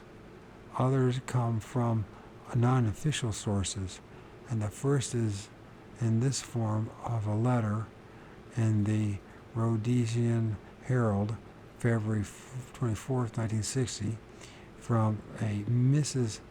Ida P. Wood. This reads, Sir, further to your article on unknown animal photographed by Lofty McLaurin, perhaps the following would be of use to you and to the authorities, who seem doubtful of identifying the beast, during an explanation to my houseboy on the picture of a tiger on a certain breakfast cereal package. I told him that this animal did not live in Africa, and the animal is called tiger, and was not in fact a tiger at all, and that the one on the box was very strong. The word strong seemed to strike a bell, because, cutting the story as short as possible, he asked me then, did I know the strong man? After much hand waving indicating height and breadth, and after being told that it was like a baboon, only much bigger, I came to the conclusion he meant a gorilla. I said yes, I did know it, but had not seen one out here. He, it seems, had seen them in Nyasaland. He went on to describe them and said that they were two kinds, a gray and a black one, the black being slightly smaller than the gray, about his own height at about 5 foot. Then the gray is about his own height. What? But then the gray about his own height, to be exact, 5 feet 8 inches to 5 feet 9 inches. The boy came from Nazarland and says that he saw the first black one in the forest near the village by the name of Nazombia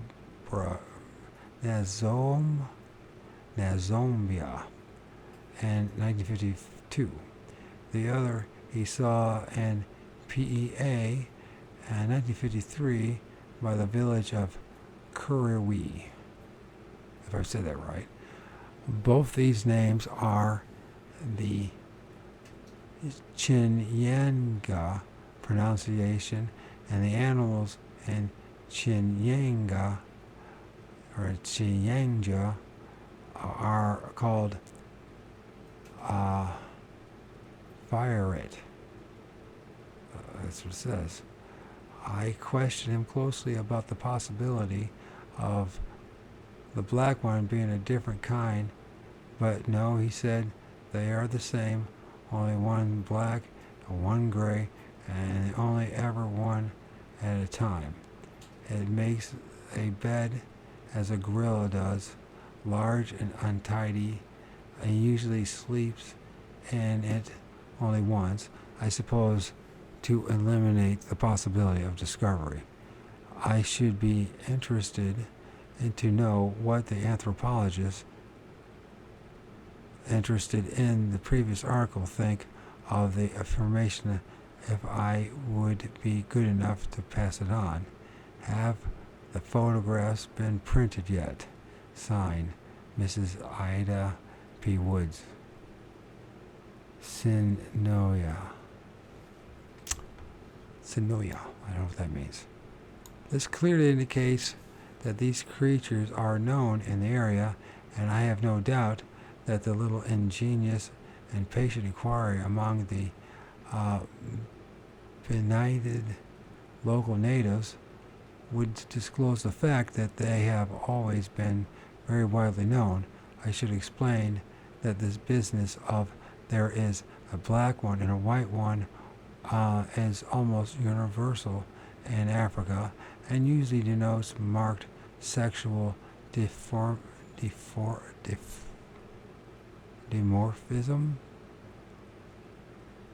which is displayed by so many animals. Incidentally, in many parts of Africa, only 3 colors are recognized: black, white, and red.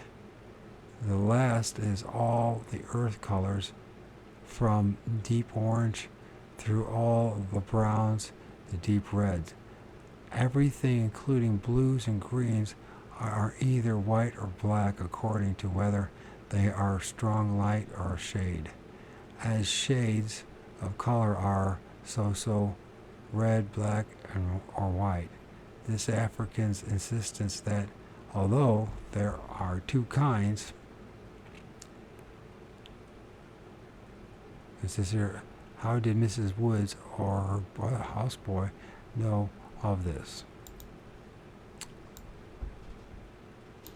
They are the same beast and would indicate that differences are either sexual or due to age.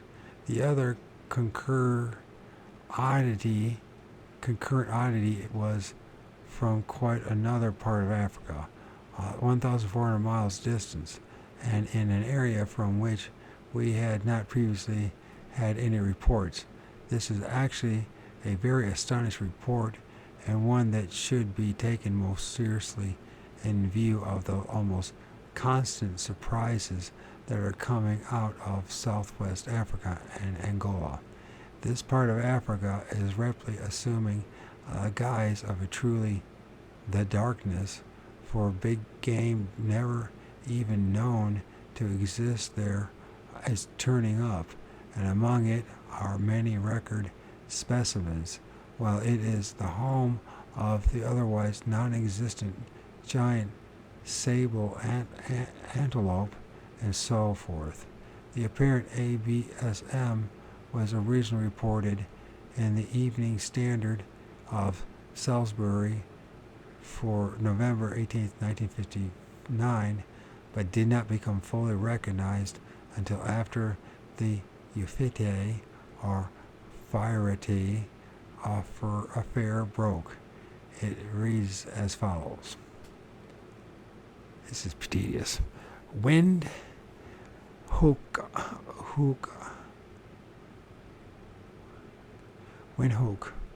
Wednesday.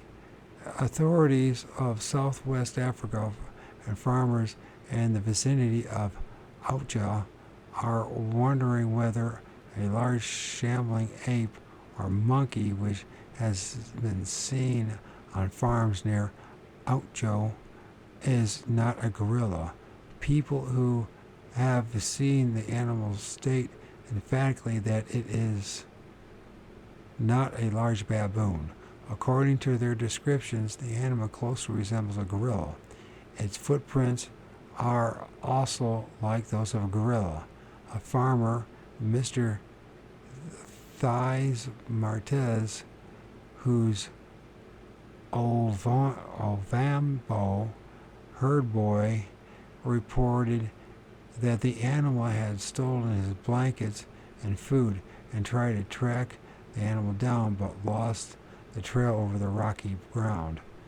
The spoor clearly showed the animal walks on 2 legs. Occasionally, prints resembling knuckle impressions were found near to the spoor. The footprints are about 5.5 inches wide and resemble marks made by a human hand. The 5 fingers or toes are clearly defined, and the authorities have appealed to farmers not to shoot the animal, but to try to capture it alive. The nearest place where gorillas are known to live is in Belgium, Congo, nearly 1,000 miles from southwest Africa. Disregarding this report, or inverting to the euphetai for a moment, it should be pointed out that there is something very wrong with this whole thing. I cannot bring myself to believe that game wardens, forest officers, and such other solid citizens could have all been absolutely ignorant of chimpanzees as specific animals, how none of them ever been to a zoo where one was housed, or seen so much as a picture of one in a book. Even a fleeting sight of such an animal ought to have been enough for them to recognize it if it was a chimpanzee. Zoologists and anthropologists ought almost to the same degree have been able to spot such an animal from any photograph that displays anything even approaching an outline. That any could be in doubt about the identity of a picture which was clear enough to ascertain that the animal depicted was not a baboon is frankly amazing. There is nothing impossible in a subspecies of chimpanzees turn up in the forest, and having been there all along, though in several respects it might be considered unlikely, but there is absolutely no doubt about the footprint of an ape, and it is utterly different from that of any hominid. There can be no doubts here. The matter of euphyty is a most damning indictment of the experts, for from the published record on file, they would obviously then be shown not to know the first thing about their claimed specialties. I now have copies of the photographs mentioned, together with some of the other most clear close-ups taken later. All and even the foggiest clearly shows a robust and typical chimpanzee in very fine coat, either peering intently down from a tree in a typical pungid fashion, or standing solidly on all fours in preferred great ape stance. No walking about on her back legs mark you. The photographs of the two footprints, a pair of track and soft earth, are at first rather startling, as they look almost human, but have only 4 toes. However, it is a photo, not a print, that is startling, for viewed from other angles, the missing toe, namely the great one, that is very widely and purportedly for a chimp separated, is quite plain. This is a tale of woe, but most important to our search, because it goes far to show just what appalling mistakes can be made, misconceptions built up, and fantasies conceived in a matter of such as this. When we come to the last great area for alleged unknowns in Africa, we do not, thank goodness, have to deal with experts.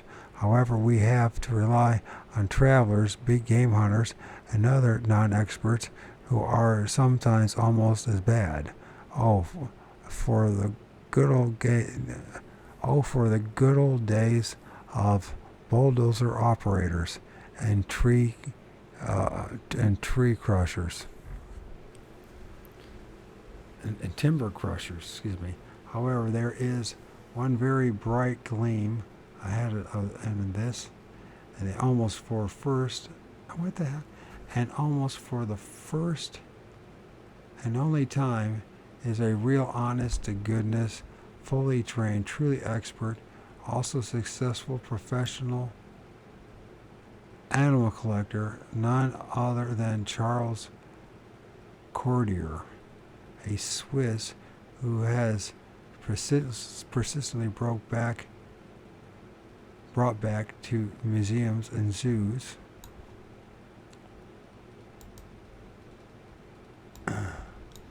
what they really want: properly housed and fed and properly preserved. Here, at least, is a man whom we can not only rely on for common sense reporting, but who really knows his animals and his zoology as well as a great part of the world, who may place more reliance on what he says than upon almost all the rest of the involuntary and even voluntary ABSM hunters combined. This information comes to me once again from Bernard Havelmans,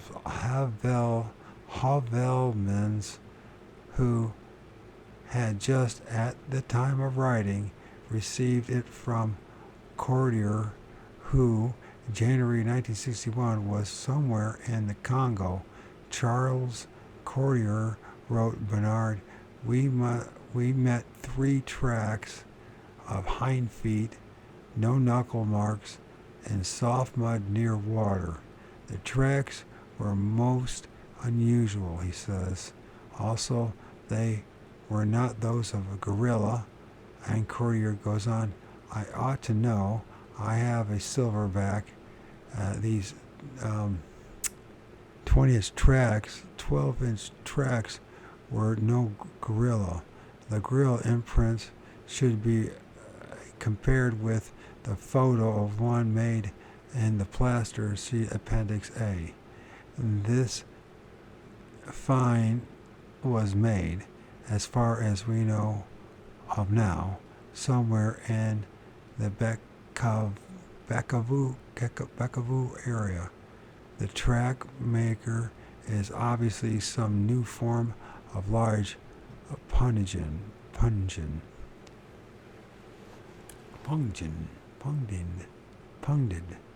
That's what it is. Pungdid. This brings up a whole new string of stories from least reliable sources, then begins with something that has been named the Tanu giant and was first described by one Louis Bowler half a century ago.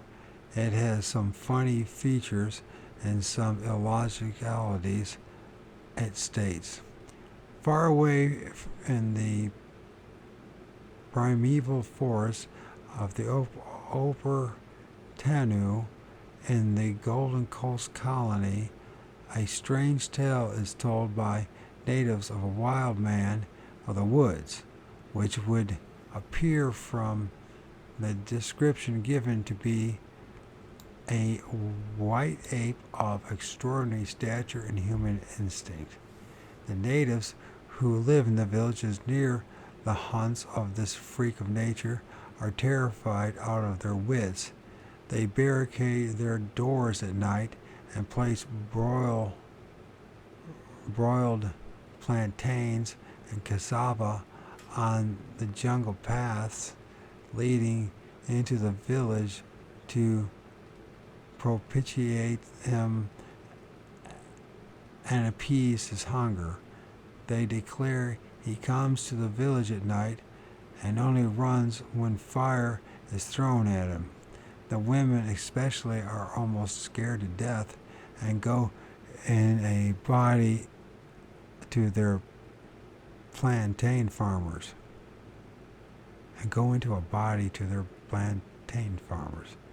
It appears that 2 women, while gathering plantains, were confronted by this creature. One he seized and flung over his shoulder and carried her off. The other one ran screaming with fright back to the village. No trace of the other woman has been found. Several children have been taken by this creature, and their mutilated bodies being found with the whole of their bowels devoured. The hunter and the women who have seen this animal describe him as a past all man in size. It just says past all man. In size, arms they describe as thick as a man's body, skin and all the same as a white man, with black hairs growing thereon. The hands have 4 fingers but no thumb, and head is flat, and as they described it, left small but big monkey head. As they described it, left small for a big monkey head, meaning that it was very near like a large monkey head. They saw the mouth, and it was the same as a monkey with big teeth sticking out, and he carries a skin of brush cow, which the natives say he carries for clothes when small cold or catches him, means he wraps himself up in it when feeling cold. The hunter tried to shoot him, but he smashed the gun and broke both hunter's arms. Many other incidents are related of this terror of the upper plains. The most outstanding aspect of this report is, to me, that once again it is of something definitely hominid, and that it came out of the mountains forest onto the orchard brush, as in southwestern case and Windhoek. I don't know. This indeed is unusual. Other outstanding fact is the mention that the absence of a thumb. I understand that it is believed that the thumb of a Plesiothropus was exceptionally small for the size of its hand, and was placed very high up on the hand, and it's possible that it might have been carried pressed against the side of a palm, and so not be apparent. The fact that this creature was alleged to have a light skin covered with black hair is also novel. The whole account is actually more than just aggravating in several respects, because it stands absolutely alone as far as I have been able to find out. Naturally, one presumes that it is but a traveler's tale picked from native imagination to give it a tone of authenticity, yet among such tales I have hundreds, if it is one of a few that seem in some way to have validity. Perhaps this is because I got to know the West Africans rather well myself once, and while I fully appreciate their great storytelling ability, I did find them essentially most down-to-earth people when it comes to the questions of their native fauna. West Africans told us some of the wildest sounding things about their local animals, but in almost every case they made good on their words by producing the darn things. They are not the sort of think-up thumblessness,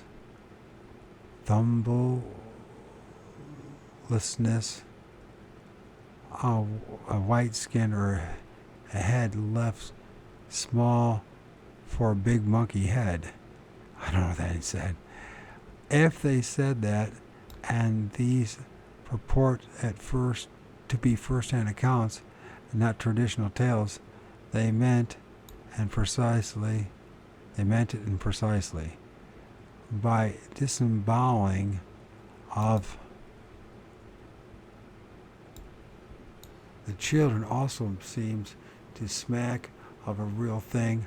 I know just what the teller meant to imply, namely, don't try and tell me this was a leopard, because I know, even if you don't, that is not the way they start to eat you.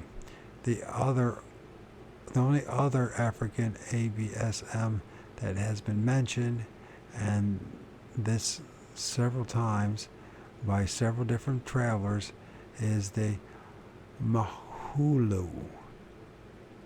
This is a muddled issue, as many as may be seen from the following extract from the book Hunting We Will Go by Mrs. Attilio Gatti. This reads as follows.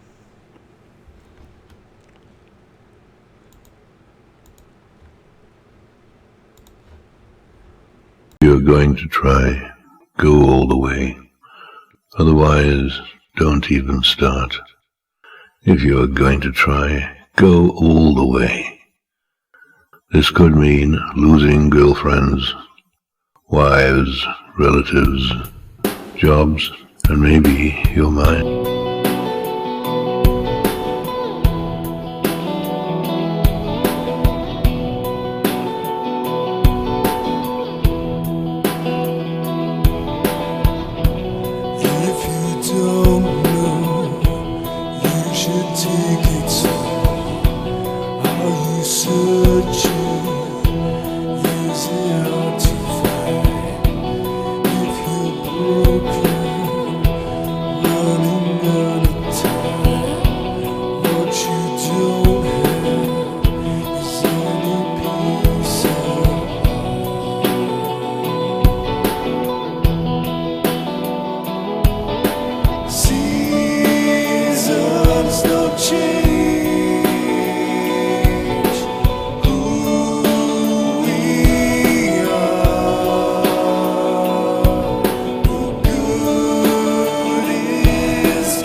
If I can't go, will you take